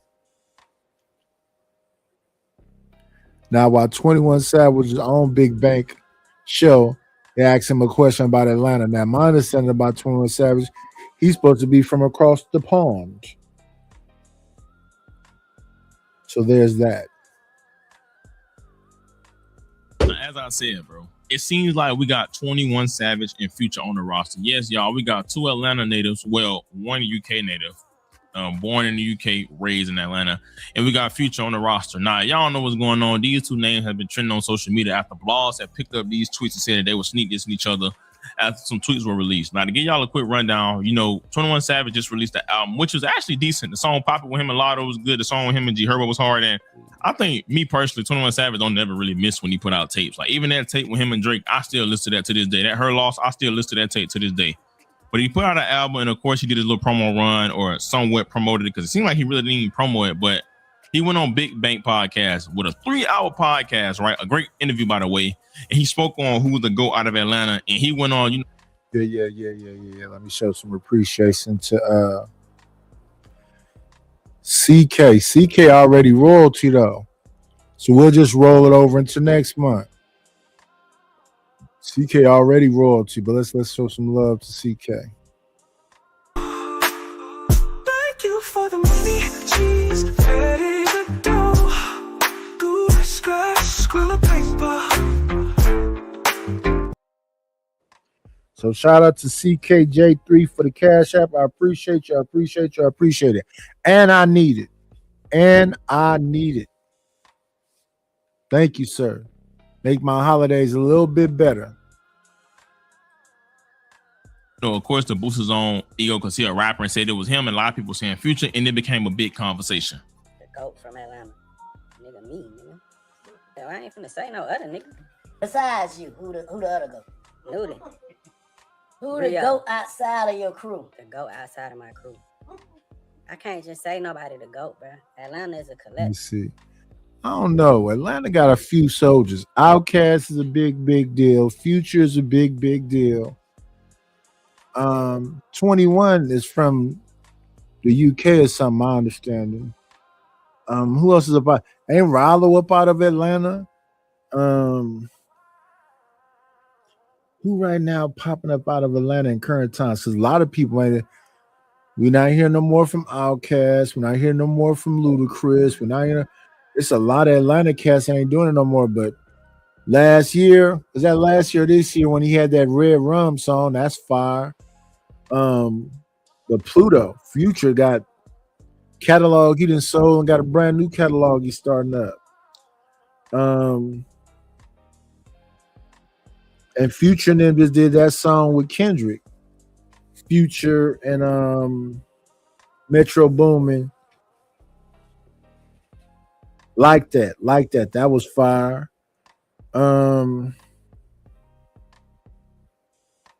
We still got the Migos trying to hold on for dear life.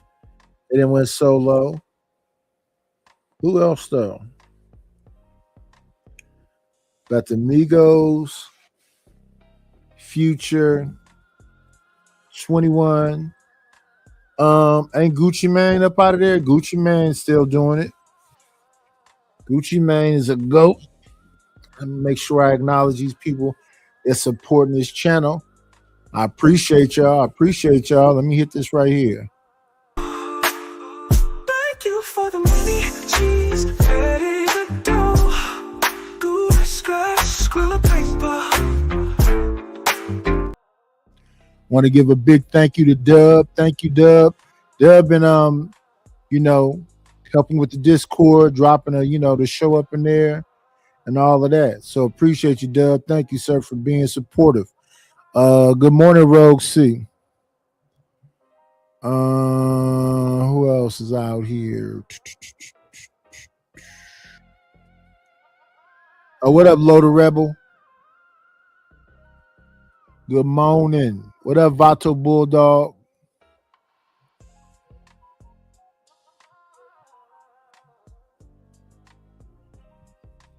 Let me see.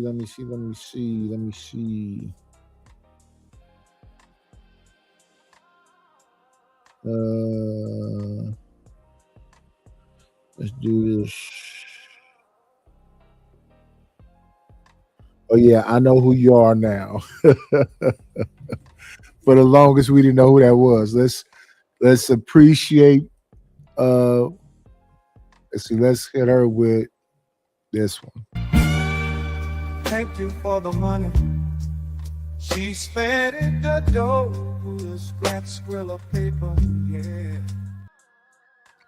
Thank you, Rogue C, for the support. I appreciate you. I appreciate you a lot. Thank you. Every nigga before you helped you. So you can't just I say Atlanta is the GOAT. We the GOAT. I can give you multiple niggas. I can't just give you one nigga. If I give you one nigga, there's gonna be ways that a nigga can discredit or say that, okay, but this nigga did all this. Matter of fact, wait a minute. Every goddamn. I forgot. Ain't 42 Doug up out of Atlanta? You got 42 Doug. You got Lil Baby. I know I know 42 Doug is signed to Yo Gotti, so that's Memphis. So yeah, so Lil Baby is Atlanta.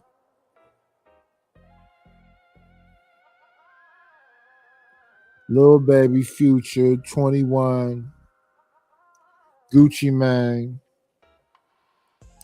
Kodak up out of Florida.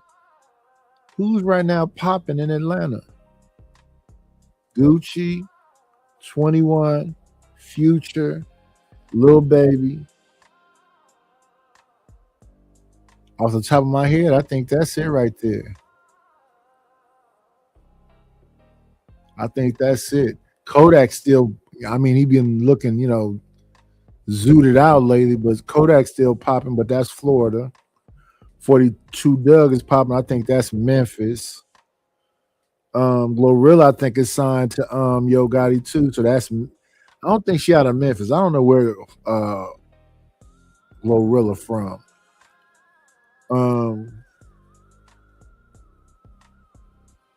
Yeah, other than that, I don't really know.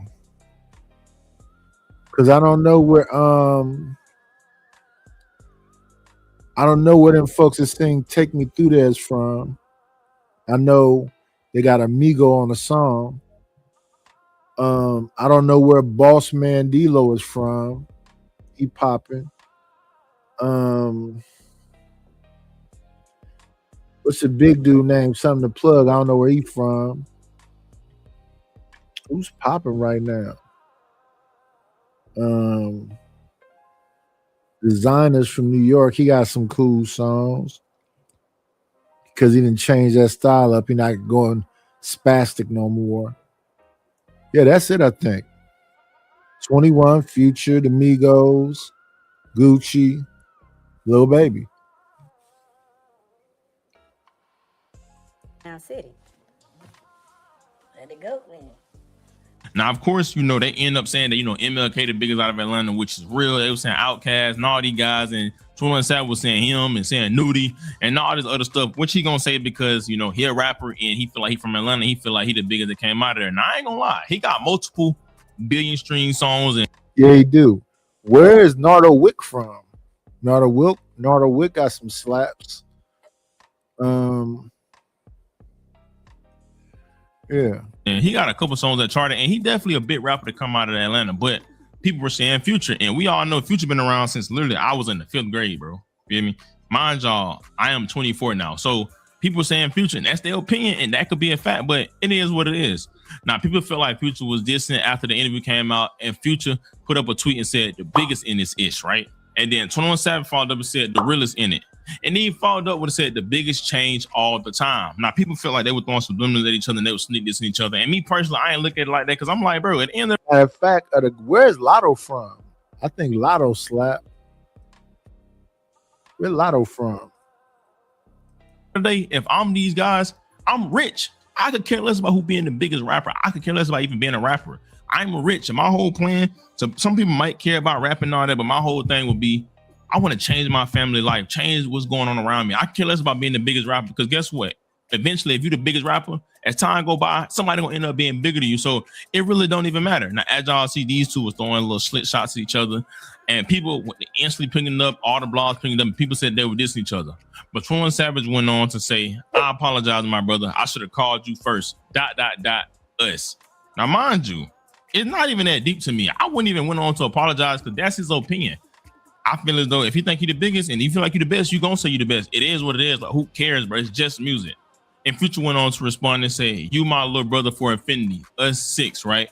And people were saying that, oh, this dope today. You know that they went on to apologize. Some people saying that 21 Savage got scared, bro. This is just a prime example of how the internet tried to divide rappers and try to make them beef over stuff that's stupid, bro. Like, I kid you not. Most of these beefs be stupid. Most of these arguments be stupid.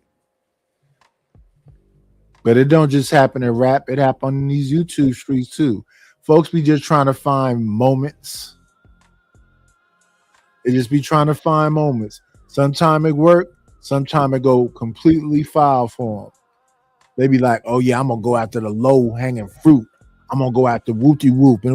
No. We got to keep it 1,000. And I said this before, and I feel it. It's some people that love me in these YouTube streets. And I'm finna just let you do whatever you want to do to me. I mean, I see what you're trying to do, but that ain't gonna work out in the long run. Whether I'm on this channel where I'm trying to get 500 subscribers and do whatever else, or I'm on my other channel, it don't matter. I've been around here and I've been cool with enough people that it's real cool. And I don't think they really like, put no extras on it. When folks be trying to say, oh, he a snake and he do blah, blah, blah. Then the people come out and let you know, nope, you're not finna do it. Let's see, we're going to move on over to this conversation. This conversation right here. The unqualified opinion. This right here is a good conversation. The unqualified opinion. They saying that some people shouldn't be able to talk. Whereas I think that everybody should have an opportunity to talk. You just gotta be measured with who you allow to do whatever else. So shout out to some of them people that just be lit and they just be, but you gotta let Sherry Berry get off sometime. You gotta let James Kills get off sometime. That don't mean they should be silent. It's just that you gotta be measured with them. Because some folks just come to derail. And you don't want your whole show completely derailed. So let's get to this. Let's get through this. Oh yeah, where's Flipper T from? She had a big song. Flipper T song is what's Flipper T song? Flipper T sounds just like Glorilla to me though. What's Flipper T? I can't think of it right now.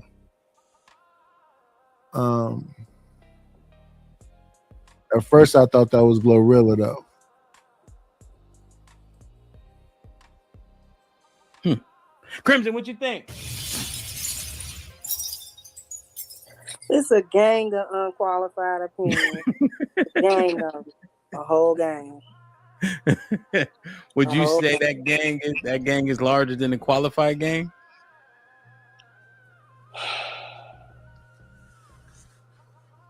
It's a broadcast. I would say yes, that gang is larger than the qualified gang. But that gang that you would consider not necessarily qualified be some of your biggest supporters sometimes. To be honest with you, it's certain people you really want to have on your broadcast because they're gonna add humor, intelligence. They're gonna make this show fire if you get them there. Now I will say this: messing around with the night, people be emotional and they want things from you that they'll never give you. Then people exist too. And then there's some people that have information give, but they long-winded. They don't know how to say it quickly and precisely. Everything is like 5 points to make 1 point.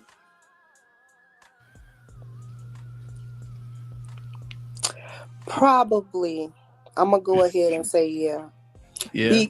And not only are they likely the majority, they speak the loudest as well. Got a lot to say Shout out to T.O. What's happening with you, Playboy? about situations that they never lived through, never been through, don't understand. And you can hear the lack of experience or expertise when the conversation gets into nuances and then they get lost. Lost in the nuance, don't understand why the nuances are what they are. And I'm speaking primarily from the sense of everybody's got an opinion about marriages and relationships, and most people. Let me see. What up, Oak Street Bella? Good morning, Oak Street Bella.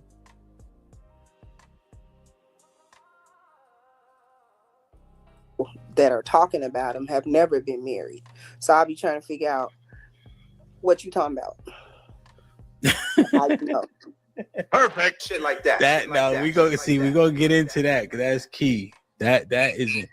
Did you see the tangible experience?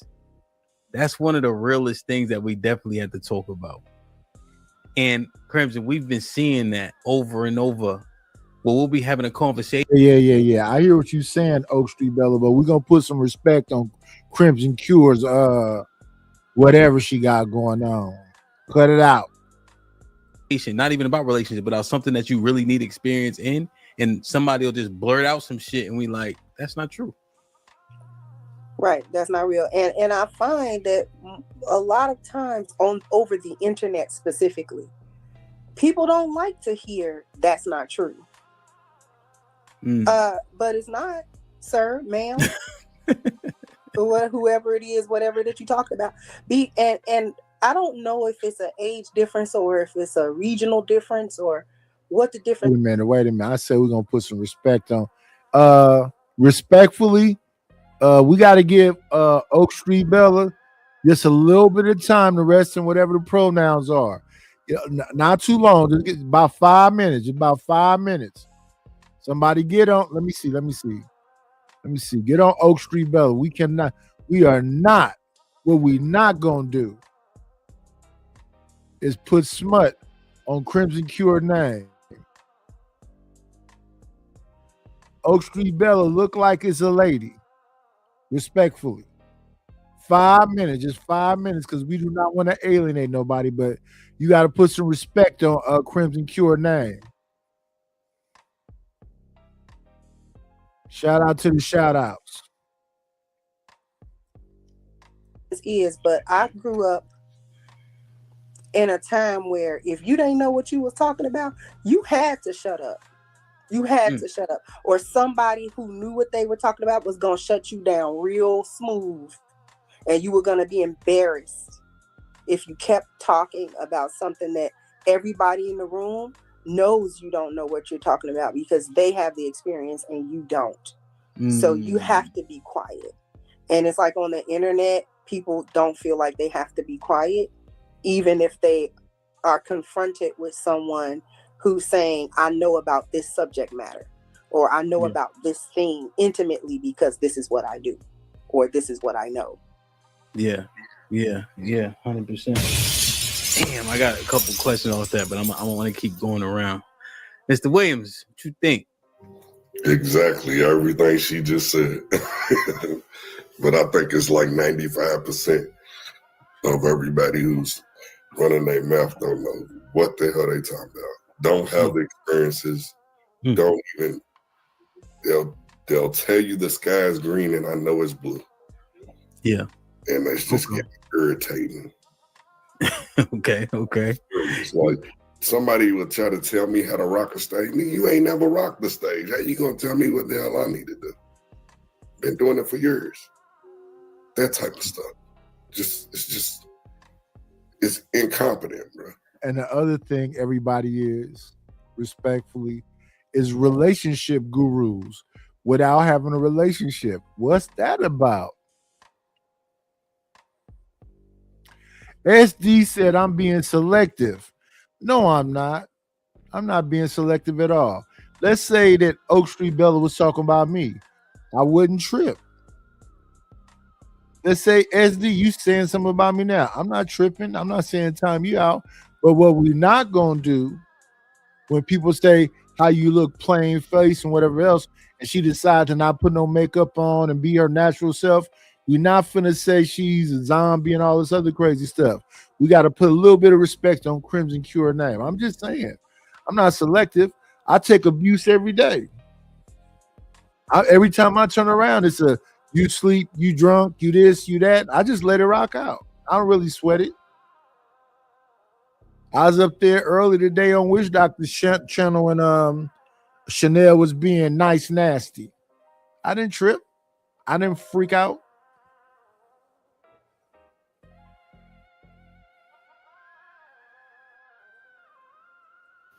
Okay. Yo, Shad, I have to say it now. You know what they seem to be articulating moreover is the Dunning-Kruger. Right? The Dunning-Kruger effect is someone who has I be mixing up the Dunning-Kruger and I've read these definitions before. But I be mixing them up sometimes because it's not something I commonly use. Like a lower level of understanding over how you say, overemphasizes or overestimates their ability. You know, even amongst experts. Yep. But my bad. I had to sit because I'm thinking about it. I got you. Okay, go ahead. What you think? And there's nothing wrong with just saying, I don't know. I don't know. Educate me. There's nothing wrong with saying that. Now the thing is retaining it. Remembering on a drop of a dime, Dunning-Kruger, it's about retaining it. So I may know something in a moment because I'm researching it and reading about it, but you know, the mental Rolodex is shrinking up. It's shrinking up. At the drop of a dime, you ask me something like, well, I don't know. Educate me. Of course, I wanted to agree. But also my caveat is this. I think as long as people are sharing their anecdotal experience and their interpretation of that experience, I think that's fine. Because I think we all know people have opinions. I think that's what I see most often. What gives me like concern is when folks start stepping in certain arenas, like talking about statistical computations and what they mean and how to apply, how to interpret. That's when someone like me who does it, who went to school to understand the limitations, understand how dangerous it can be if we do it certain ways. That's when I'm like, okay, now this is problematic.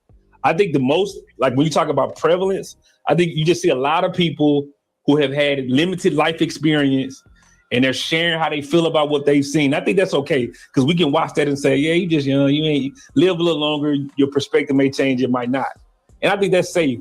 But we've kind of gotten rid of the idea of experts where people who just read a thing or saw a thing on TV have now become an expert about it and will argue against people who actually do that thing.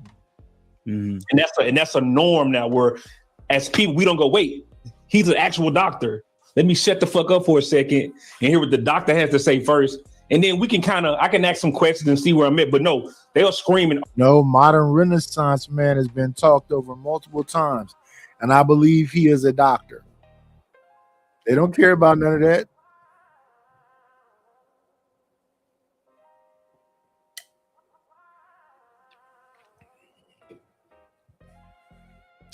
Like when I get jammed up, I'm on Chaotic Truth Channel, and he's like, name me an inventor, Nidus. Who's one of your favorite inventors? I simply said, hey, man, I don't know. I know George Washington Carver did whatever with a peanut. I know that, what's his name? They made Jack Daniels and they stole it. I know, but in the moment, I can't think of it off the top of my head. So I'll just merely go, oh, I don't know. Because there's no point in me embarrassing myself because in that moment I have a brain fart. Argue about heart surgery with a fucking heart surgeon with no hesitation. And it goes beyond YouTube. This is now the reality of the world we live in. And that's a very scary place to exist in.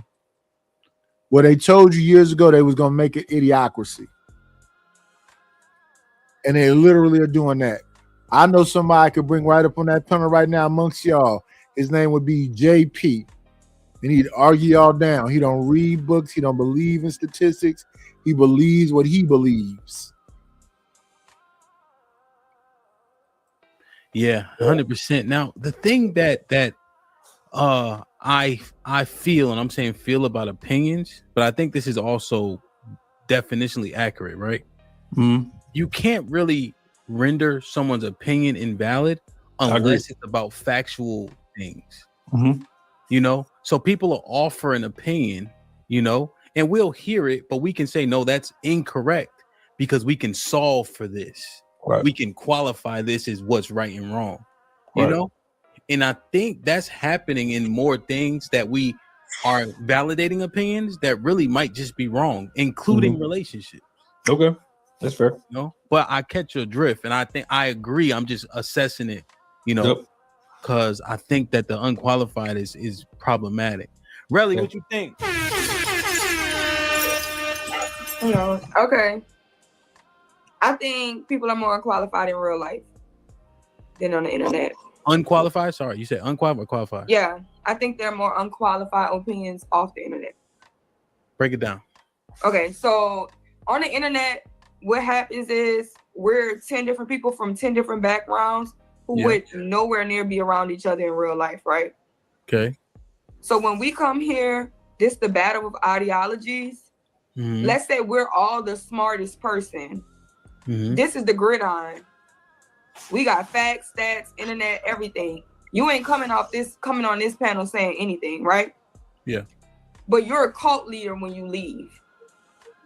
If I'm the smartest person in my group, imagine how much misinformation I'm passing in the real world, right? I see. So I what you're think saying. what we've done when we got on the internet, of course they have buffoons that hit the link, but we've been clearing up so much misinformation that we just automatically believe before we hit the internet. Okay. Remember we all thought black men didn't take care of their kids? Yeah. Remember we all thought Jesus was white? Yeah. Remember we all thought these different things, and where was we learning that from? The old In man a at the bubble. barbershop, Okay, a bunch of okay. old people in the neighborhoods telling us see what the you're saying. wrong things. And then we got on the internet. So yeah, some of the dummies followed, but we've been having these unqualified opinions in the real world real bad. And they going Okay. unchecked. Okay, so Rel, now here's where I like it. I think that's a hell of a take. I think this is a however, but I don't mean it to like refute what you're saying. Mhm. What I've gathered is people are also building the echo chambers here too. You know, so like let's say Of course, they building the echo chambers here because they hear a fact that they agree with, and then they just spew it out. Like that whole thing about black fathers in the home. I think that was a study of 1,000 men, and I think the study was done amongst some women. But that's of those 1,000 men. That's not all men. That's of those 1,000 men. So see what I'm saying? We'll hear a study, and then what is the sample size? And then how do you take 1,000 men sample size and say, no, black men across the board? No, that's them 1,000 men that's inside the home.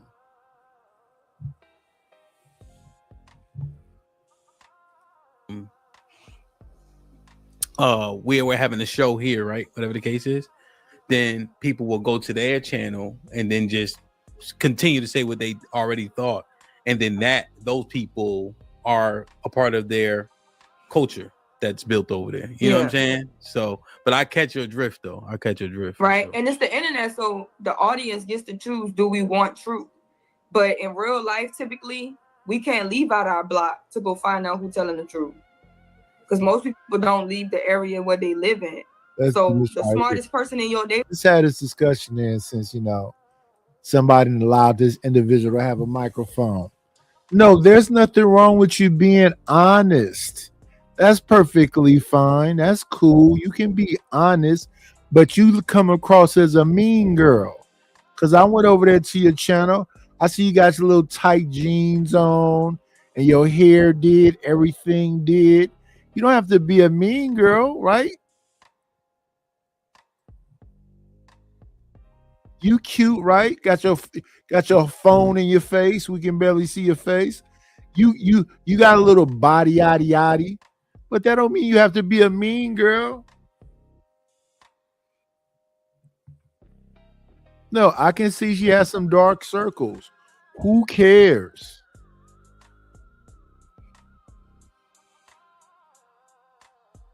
Why put emphasis on it? This is a very rare look. I've never seen Crimson Cure not have her face did. So it's not did today. Whoop-de-doo. Neighborhood is the smartest person in your neighborhood. When you come to the internet, you realize the smartest person in your neighborhood dumb. Yeah, okay. CJ. What's the deal? So I tend to agree with Strata more. I think that people in real life gravitate to the people of expertise more than they like, and they might believe what they believe. But most people, like if it's stupid, most people aren't gonna aren't going to just follow it because they said it. I think on the internet, you can't really prove who's who. So they have more of a ability to just say whatever they want. And people just listen. Yeah, let me see. Let me time out Shiesty Bum for trying to form a Voltron. We'll see you in 5 minutes, Shiesty Bum. You will not defy what I'm saying, Queen. How dare you? The fuck?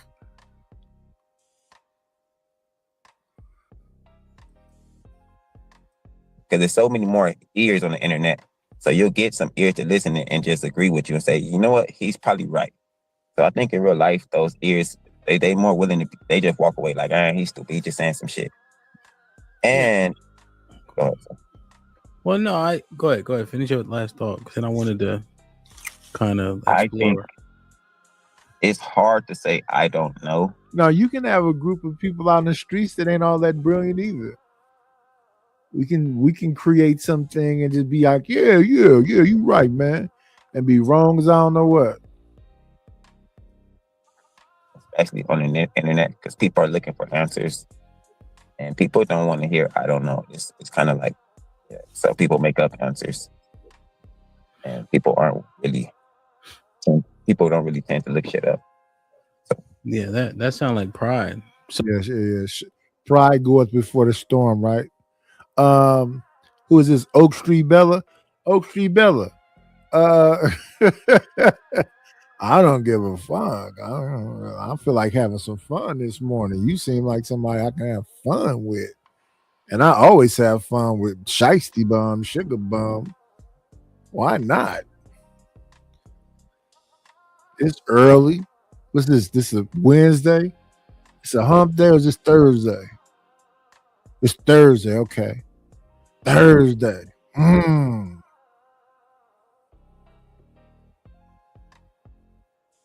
don't know what kind of mischievous shit I want to get into. But they say, take me through there. So I take Trigger Mike, right? And this is why I invited Mike. Right? Mike has a plethora of experience, right? The military, school, in the medical industry. He's an entrepreneur. He's a father, right? He bought several houses, et cetera, right? But if Trigger Mike doesn't appeal in a particular way, I've heard people give. Wait a minute. Ronnie said I was supposed to got some bread. Let me check this out right quick. Where it said bread. You know I need that fedia. Let me check it out right quick, Ronnie. Let me see. I see Rogue C. I see Dub. And I see CKJ3. Nope, Ronnie, it didn't come through. I see just CKJ3, Dub, and Rogue C. Did you send it to PayPal? Let me check. Is it in PayPal?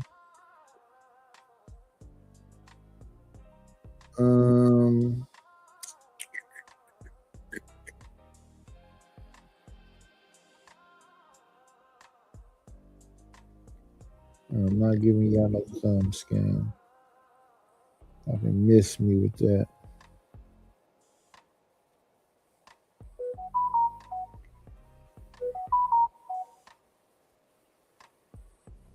Take me through there. Now you're acting up. Darn it. Yep. We acknowledge the people. We acknowledge them, their people. Listening with the old school.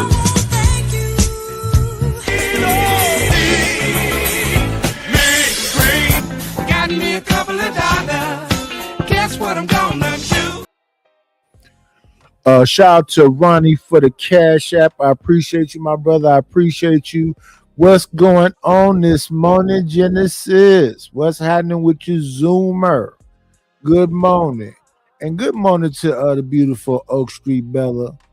and Shiesty Bomb. I hope y'all know I'm just funning with y'all. We just funning around.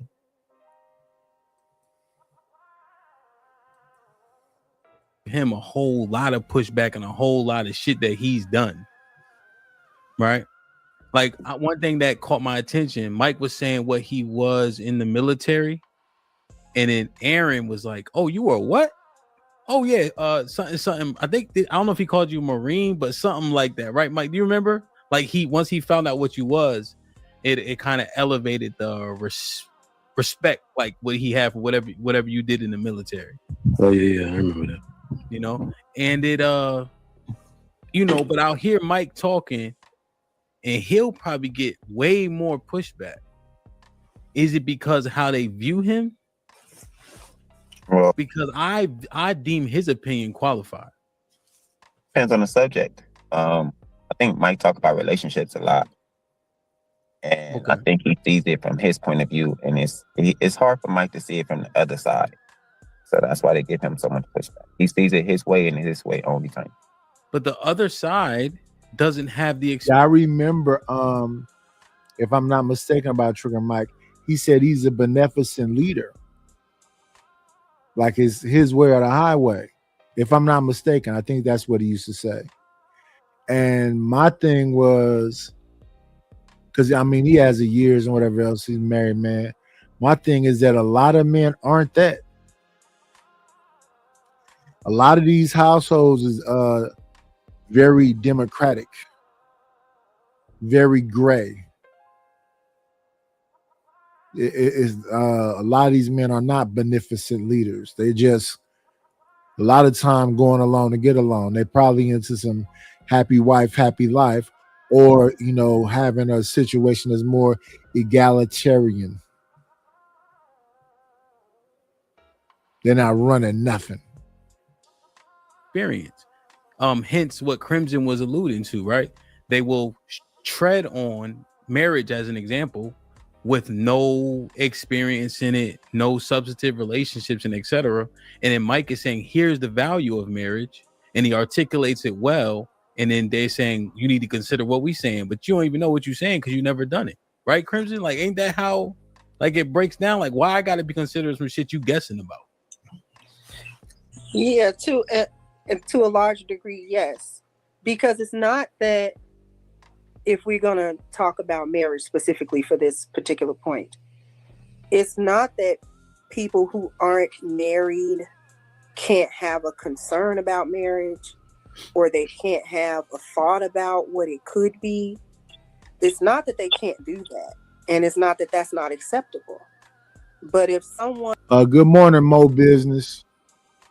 Who has been married successfully starts talking about the nuance of marriage or the value or the benefit or whatever the case may be, it's like, don't tread on that either, because you don't have that experience, so you need to listen about that. So I'm not going to belabor the point because I think I already did, but yeah, I agree in short.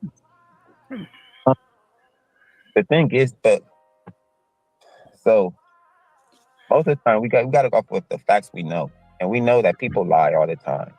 People tend to not give the negative side of their relationships. So when you see all this in these YouTube streets, when you get a negative side of your relationship, they'll harp on that. They'll get fixated on that. So I talked about being in a situation where I was cheated on and I stayed. So now I'm hearing about that for years in a row. Oh, you a cuck. Do you know what a cuck is, you goofy? That means I'm sitting in the room in the corner watching them do something. Motherfuckers are slow and can't keep no woman. So why are you chiming in? Because you go with a bunch of strags. Hobosexual, sleeping on couches, good Go-Gurt eating, Timberland shoe wearing motherfucker. Kids can't have a fucking Lunchable fucking around with you. Can't even get on a game fucking around with you. Sleeping on pallets and couches. Couch hopper. people saying about how bad relationships are, how bad marriages are. You don't have to be in a marriage to understand what it is. You can observe a marriage, you can study marriages, you can see your parents' marriage. That's how most people learn. So when you see somebody telling you something that you know for a fact, it's like, and you saying this, but maybe that's only in your situation. But for the majority of the people, this is what's going on, and you can't see it in that instance, and it becomes a problem. And the floor is open. All right, I think the biggest, that's one of the talking points I can't stand. People want to hear negative. Oh, well, why ain't they say everybody doesn't have a bad relationship or a bad marriage? You will have tough times, you will have good times, but they always just want to hear something negative. And they feel like they'll keep moving the goalposts even if you, because. Well, that's the situation. Does the good outweigh the bad? Does the good outweigh the bad? Now, what they also didn't hear is that earlier on in my relationship, I was a whore. I was banging everything moving. It was people saying that they was pregnant at the same time, multiple times. It was, you know, I was out there. But when we started, getting these maternity tests and whatever else, we started finding out whatever. But it doesn't change the fact that it was a person pregnant while another person was pregnant, and they supposedly both was pregnant by me. Not once, but twice. So it was both parties cheating. Only my cheating was early. My cheating was before we got married.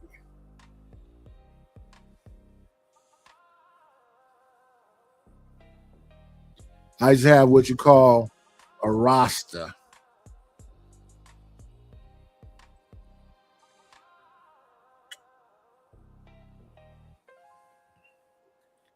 And now I'm just old. They want to prove the point of, well, marriage is bad, you know? Just like with Mike preaches about community and family. The reason why he gets so much pushback because he could do a humble brag about his money, so that irritates people. Every time. If we're gonna be real about it, let's be real about it. CJ, you doing the talking point of, well, it just can't be that simple. Even when we have told y'all about our relationships, marriages and all of that, y'all still want something negative. Y'all don't want to believe it. It doesn't matter if someone tells you the truth. It's whether or not you're going to be genuine with listening, comprehending, and hopefully you being genuine with the conversation instead of just wanting some drama. No, a lot of folks want to believe these hoes ain't loyal. They want to believe some negative. No. And that's the thing. They'll hear me say what I said just a minute ago about me and about my wife, and then they'll think, oh, it was all bad. No, it was so much positive. The positive outweighed the bad. And then a lot of time, especially earlier in my marriage, I was just not here. So in the beginning, you could say I was emotionally unavailable, mentally unavailable.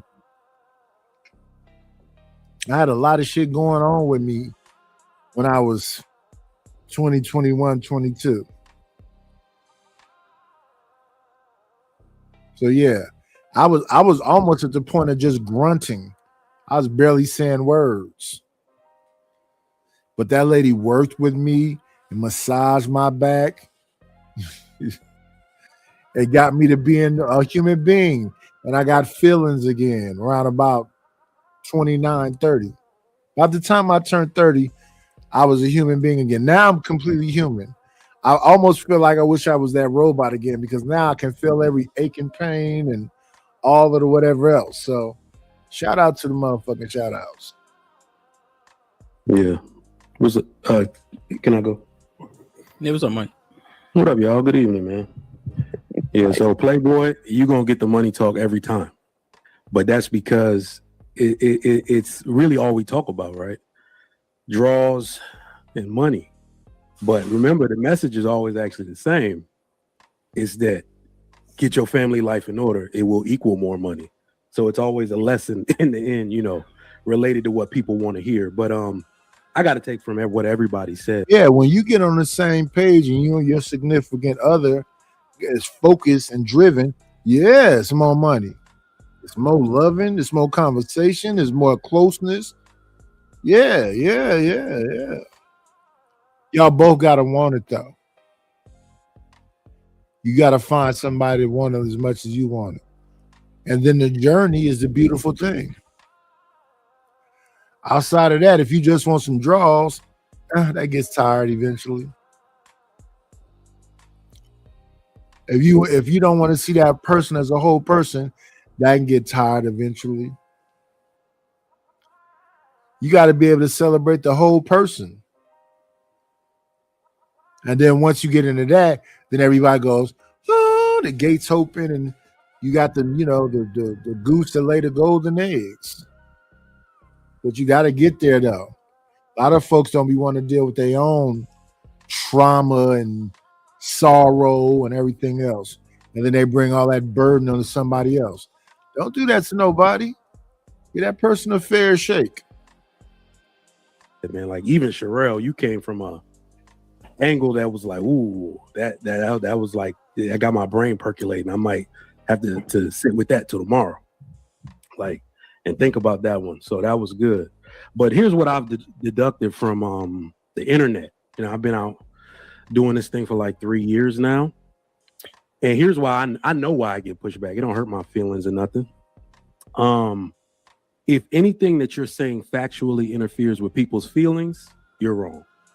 So facts are immediately negated. Let me see. Ronnie say, you ain't cheat then. No, Ronnie, I was cheating.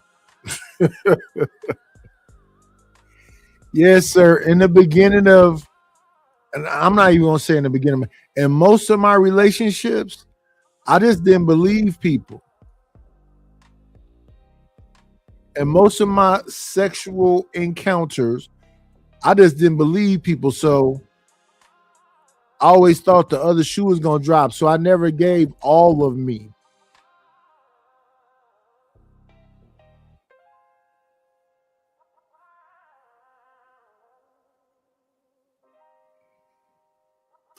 Let me see. When I was cold, I got the best treatment. Let me say this to that, Ronnie. If it was the best treatment, I wasn't acknowledging it. You know what I'm saying? I really didn't care. Because there's never been a time in my life where I thought girls was sugar and spice and everything nice. Because I'd always seen the worst side of women, and I was an active participant, and then women be the worst side of themselves. So coming into relationships after doing what I was doing before, what you could consider a serious relationship, made me kind of like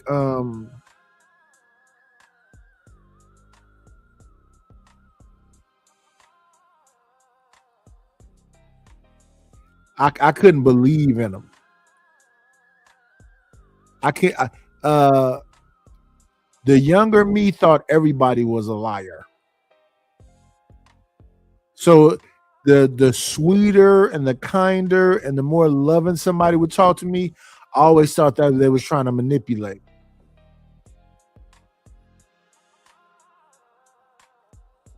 When I was younger, seeing a woman cry, I always thought that was game.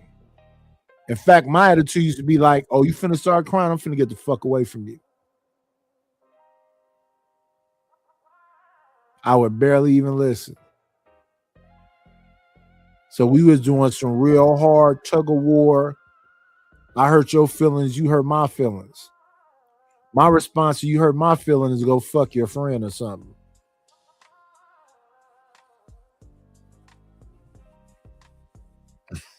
But that was the youth in me.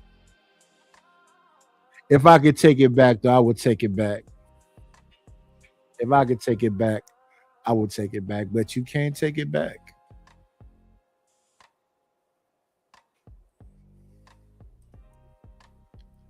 Good morning, Chop. Once you've triggered somebody, that's the way the internet works. It's really the only place you can actually do that. The other part is the chat. And we're gonna look at that. We are the producers, right? We're the content creators. The chat are that's what it was, Tio. Whenever, like when I was young, whenever a woman would cry around me, I just bounce. I just get the fuck away. I don't want to talk, nothing. I actually get angry. Fuck away from me. Get your filthy hands off of me.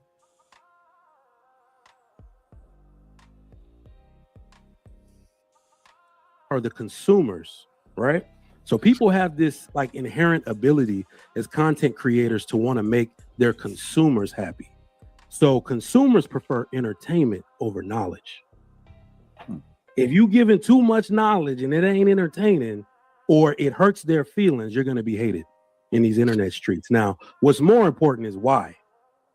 The content creators, I think we got like a real big task on our hands, because you know how egos can be really fragile in real life. When you're talking to people, you make too many jokes, you hurt their ego. But on the internet, people have an entire persona, right? They have an entire identity. So the same. I used to go on Trigger Mike's show. I used to go on Trigger Mike's show. I remember that was the first time that Ashton got hella mad at me because he used to say, motherfucker be wearing these hats. He be talking this pimp shit. I have never been no pimp. I do not talk no pimp shit. He said he had 2 bitches going after him. I'm like, Ashton, what the fuck are you talking about when you be over there on Trigger Mike's show? I used to be on Trigger Mike's show. I used to be on because who was around at the same time? Trigger. I used to be on Trigger Mike's show. I used to be on Cheeky show. I used to be on Sherelle show. Raw B show. All the people I used to be around. It was Trigger. It's somebody else I'm missing. Because you had the GBG people. You had Aaron O. You had Trigger Mike. You had Jonathan Barronville. Jedi Mike. Sophisticated Jerk. Bruiser. Who was around back then? Q had her show.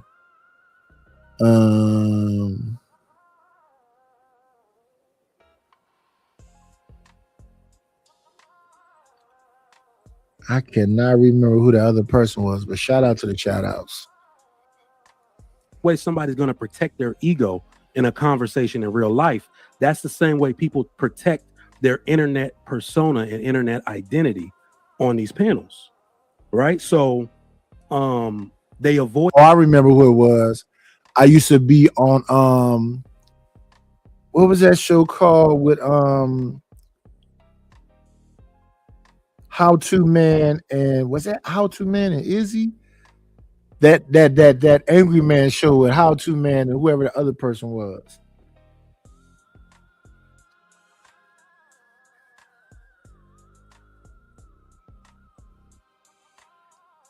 I think, matter of fact, maybe it was E Black in the How To Man.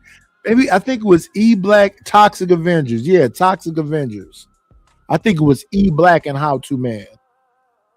Boy, oh man. I used to be cooking E Black. Woo wee.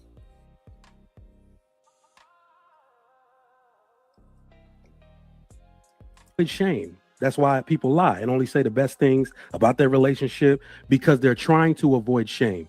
And if you're going to talk about what's real on the internet, you eventually have to talk about the mistakes you made. And that's what most people are not genuine enough to do. I will tell you about my mistakes without protecting my ego, because that's the only way people actually learn. So that's where I'll start. Yeah, too. to kind of put it in like what's scientific, what everyone's talking about is confirmation bias. Mhm.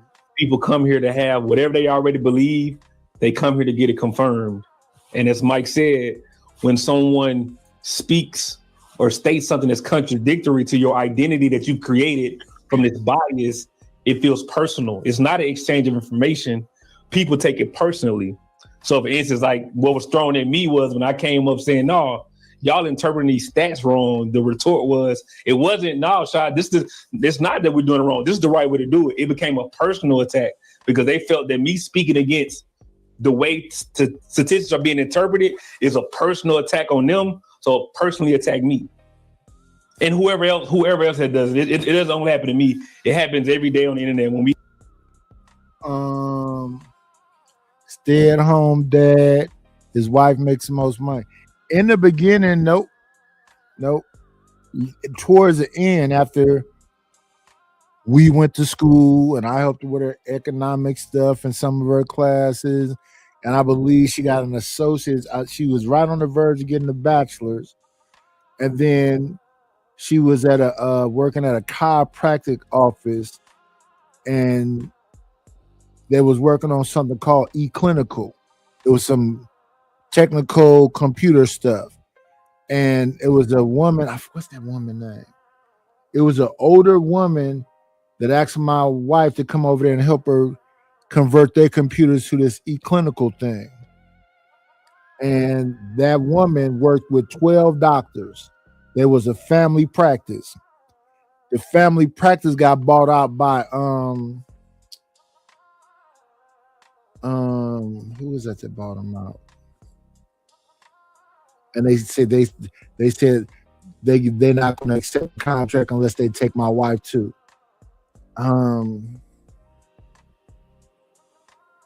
It's a big hospital. Damn, what's the name of that place? It starts with an S.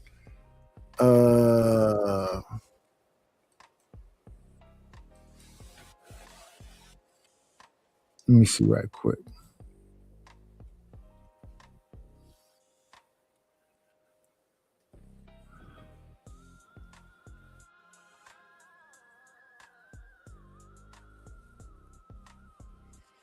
It is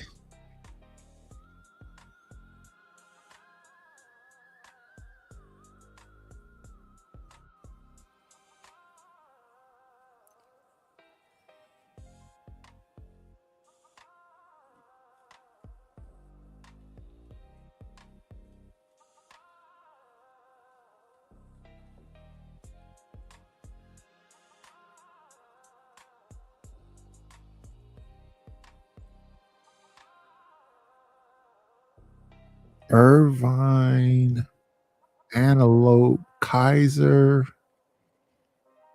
Jocelyn, UC Davis, Pacific Medical, John Muir, Sharp, Cedar, Sinai. Nope.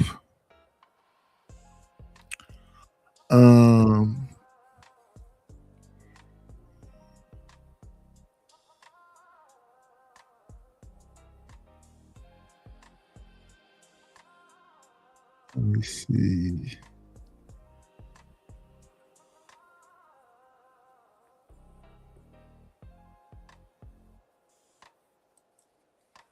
Let me see. Biggest.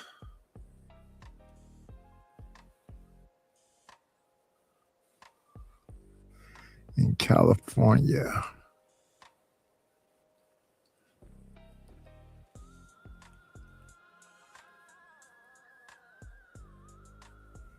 Let me see right quick. California Health Services. Let me see. Is there universal?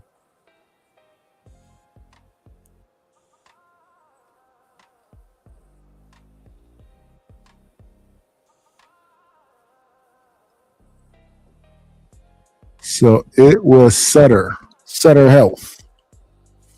Sutter Health came and bought up the family practice of them 12 doctors. And they gave him a facility over there on like, where was that campus at? It was almost in Berkeley. I can't think of what that street is right now.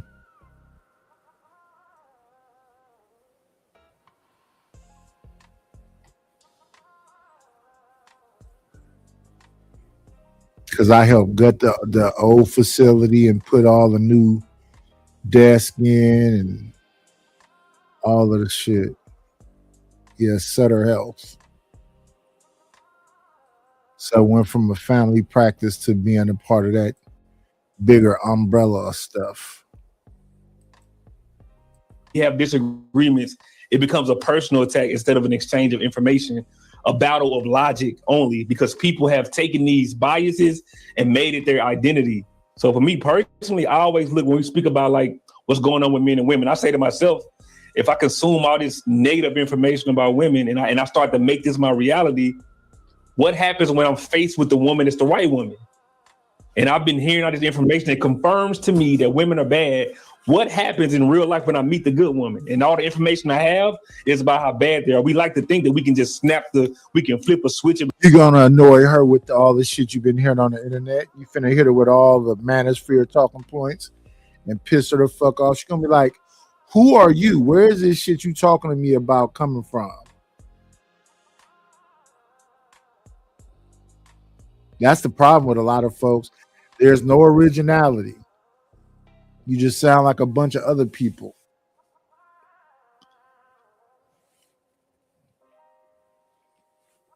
No, it's life is a gamble, baby.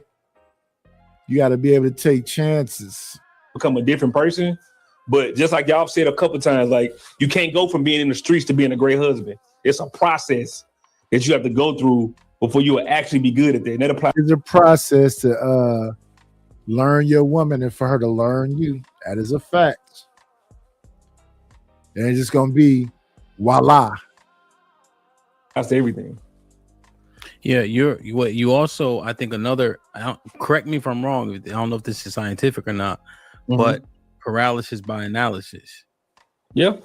You know, I think that's kind of what you were also articulating, because you can't revert from the negative confirmations that you continue to hear that make you feel better about your position. Right. And then so you are doubtful about what you're seeing, right? Because there's no way he or she can be any different than what has been confirmed already for me for several months, weeks, or years. Yep. Hey, let me ask Strata and Crimson a question. When you're listening to somebody talk about a particular subject, so let me say this, right? Crimson was the first interview I ever did. I was doing like a slew of interviews. She the first one that gave me an opportunity, right? And when I was watching her show and listening, I'm like, I can tell like this is expertise, right? This is an opinion that has thought this through, right? And has worked on these points, right? And every example always kind of went back to the root of what the overarching message is, right? And so when I'm hearing it, I'm inclined to listen because I'm like, oh, this is an expert opinion. I'm using that just because we're having this type of conversation, right? Like, oh, this is an expert opinion I'm listening to. So I'm inclined to be quiet. So when I listen to people talk about a certain thing, I can tell you either done this before, studied it, there's a combination of such. And then I'm inclined to listen more and kind of say, okay, so I'm understanding it like this, right? That seems pretty simple. Is that the norm? No. To do that? Be quiet. Oh. No.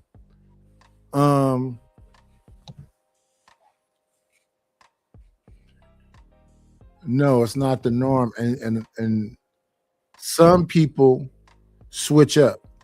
You can hear when they switch up and you be like, wait, what just happened? Sometimes there's a level of consistency that it all like comes together.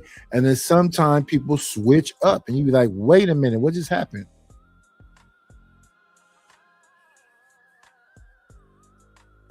Oh, this person know what they're talking about. No. Go ahead, Crims. You got the floor. I'll Try to say no. yeah, I think- no, A flat no. no? Just no? Not what they do. No. No. I Sounds want to hear simple. more about this flat no. I got you. Yeah, it's flat no, because what normally happens is my expertise offends your ego. And so now you have to deal with my hard truth, my hard results, and the gap between what you don't have is now offended. So as an opposed you hearing more, you're gonna put me on trial for my expertise and knowledge, because my results and what I'm telling you offend you. So before I hear what you say, I'm gonna try to make it wrong.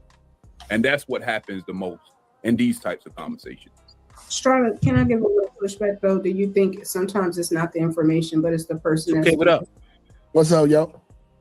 It's, What was your question one more time, Tiff? You're a little low. Say it one more time, please. I said, do you? Yeah, it's the person. The information can be 100% right, but they don't want to hear it from you. Yeah, it's the person.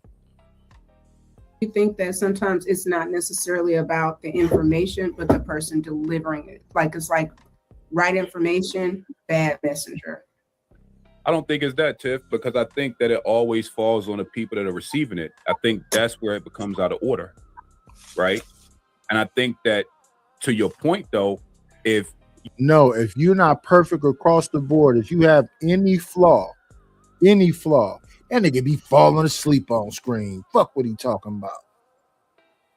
Could be as simple as that. That nigga old. This is a whole different generation. Could be as simple as that. Folks be lying. They be living in marriages be hell. They holding back sex. They taking your money. I don't be knowing about that stuff. I don't be knowing about that stuff. I'm lovable.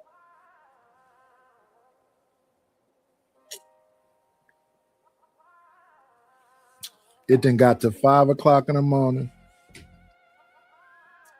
It's about that time for Sharon to come on. Sharon come on like 6, right?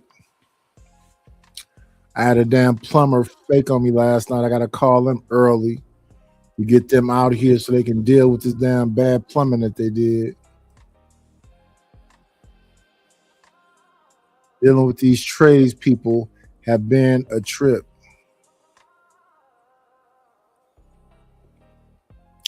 Dub said, break the chains, wrap it, and get married. No. I don't think nobody that doesn't want to be married should try to get married.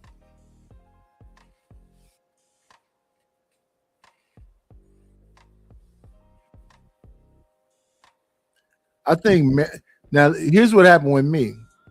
I just was ran down and beat up the last time I went to jail, and I came home and I was just like in a daze, and my wife was just holding my hand and saying, we finna get married, and everybody gave me their advice. Yeah, boy, you need to go ahead and do that. Yeah.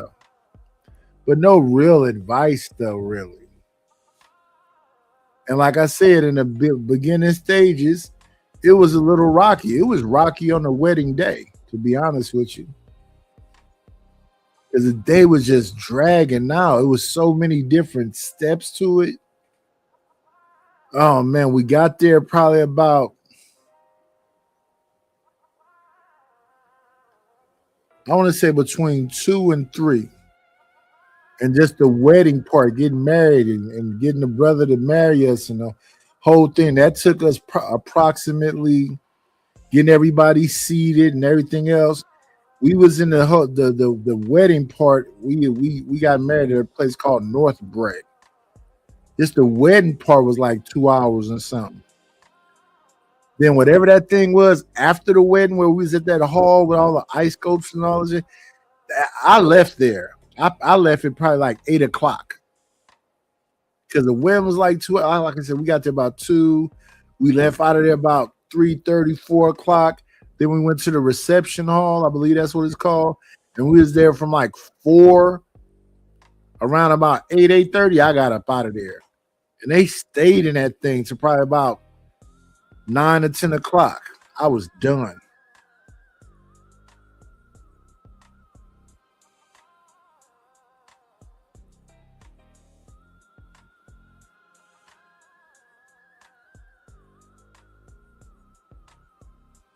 Rapid say he works out every day and he on them hoes. Shout out to Rapid. Wait a minute. Matter of fact, I didn't even see J3 in the chat. Because I believe he got a wrench on the other side, but do we got a wrench over here? I see Dragonfly. I'll catch him next time. I got to make sure we acknowledge all the royalty over here. Rapid is the king.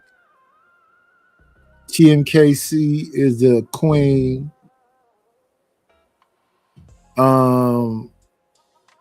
What's his name? Hear Me Out is a bishop. Maurice is the bishop. CKJ3 is a rook. And Maurice is a rook. Matter of fact, let me go to that other channel right quick. Let me make sure I got everybody. And it's 5 o'clock in the morning. Yeah. Let me see something right quick.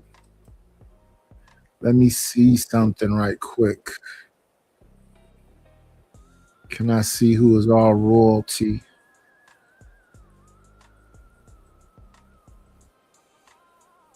Shout out to everybody that chose to be royalty this month too. Appreciate y'all.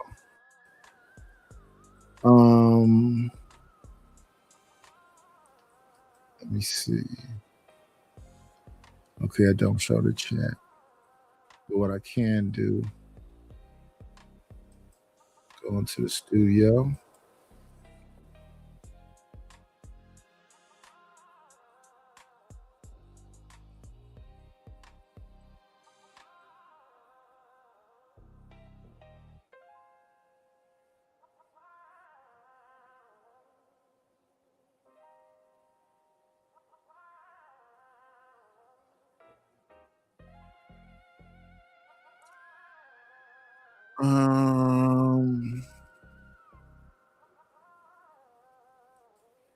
Go here,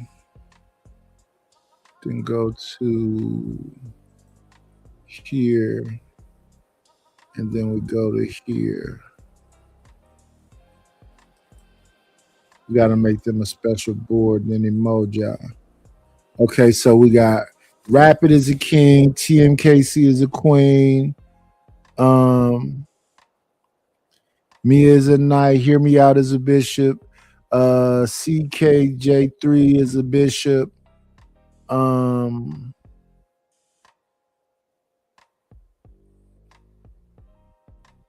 Maurice is a rook. Ain't it somebody else? We got Ronnie. No, we got Rapid, TMKC, Hear Me Out, CKJ3, Maurice. Oh yeah, that's it. It's 5 of them. Shout out to them. Appreciate y'all for picking royalty spots. Look at the community page and see all that you can do as royalty.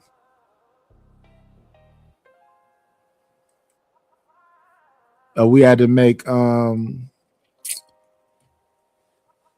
CKJ3 a body with like that little symbol as the face. Why is it not letting me out of here?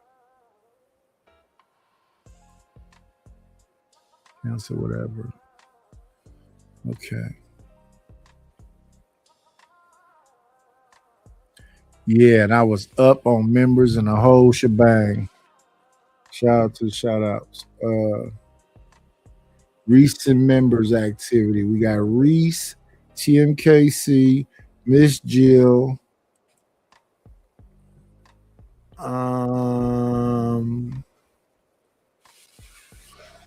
Solid Snake.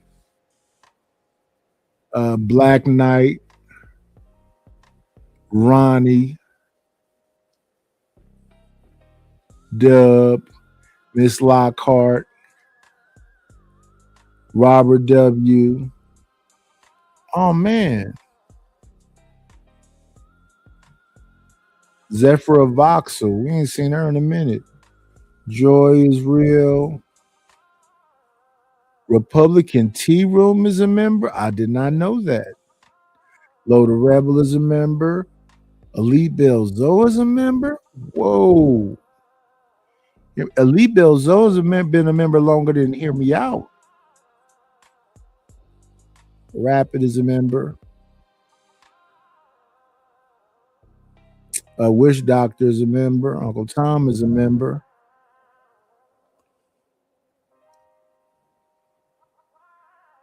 Trelawney's is a member. Auntie is a member. Asian Nicole's been a member for 17 months. Damn, I never paid attention to this before. Deborah Leonelli, Big Giz Composition, Fasting.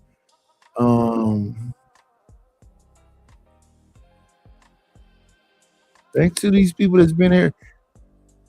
Carl Anderson been a member for 18 months. Yeah, shout out to all the members. Pop back over on the other channel. We are trying to get monetized over that Nightish Hobbies and Reviews. Let me see. Channel. Go back to this account.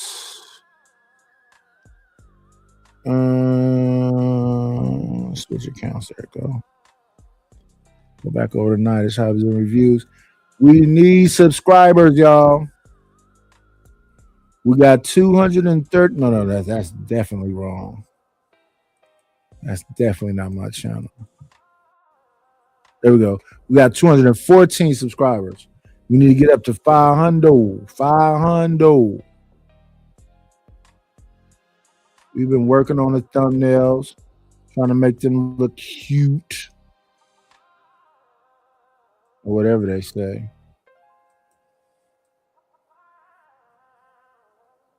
See this. Let's undo that. Undo it. Let's get back in here. All right, everything on mute. Which one? This is the Paladin we on right now. We're rocking out at the Paladin. YouTube is being super fickle.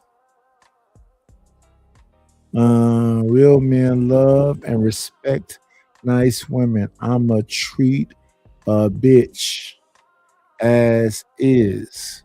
Yikes. What's happening with your Wall Street, Willie?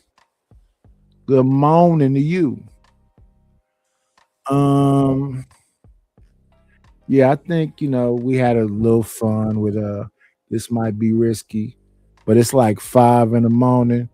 I made it through and didn't nod off. Can y'all appreciate me? I'll give myself a pat on the back. I think I'm gonna I gotta open up some panels so we can have some fun with some of these clips I got. Now I got you in your feelings. I built this shit.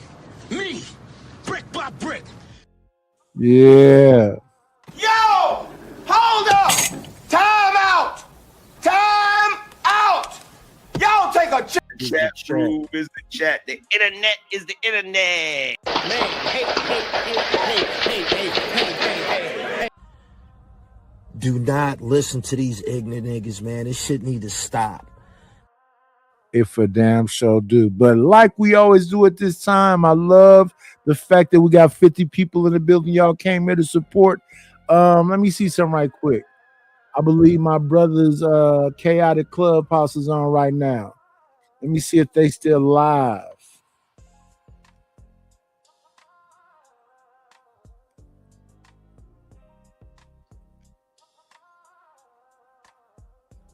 Let me see right quick. Give me 1.27 seconds, y'all. See if them cats are still over there having big fun. 23 hours ago. Y'all supposed to start at 2:45. Y'all did a 1 hour show 23 hours ago. Interesting. Guess y'all didn't come on at 2:45. Okay, so they're not on. Let's see who is on live streams. I know it's 6 that Sharon to be on. Mr. Chewing Gum, that would be DJ Kuda. Sincere said, Farrell said that. Man, a lot of people up yet, huh?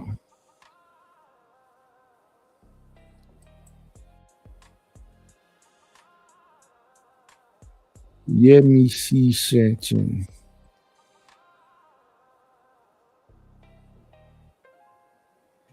Yeah, man. Ain't nobody up yet. They'll be up at 6.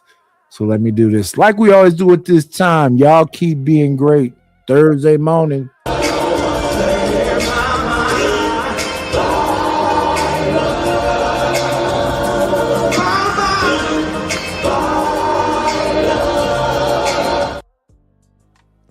I don't ever want to leave you, baby.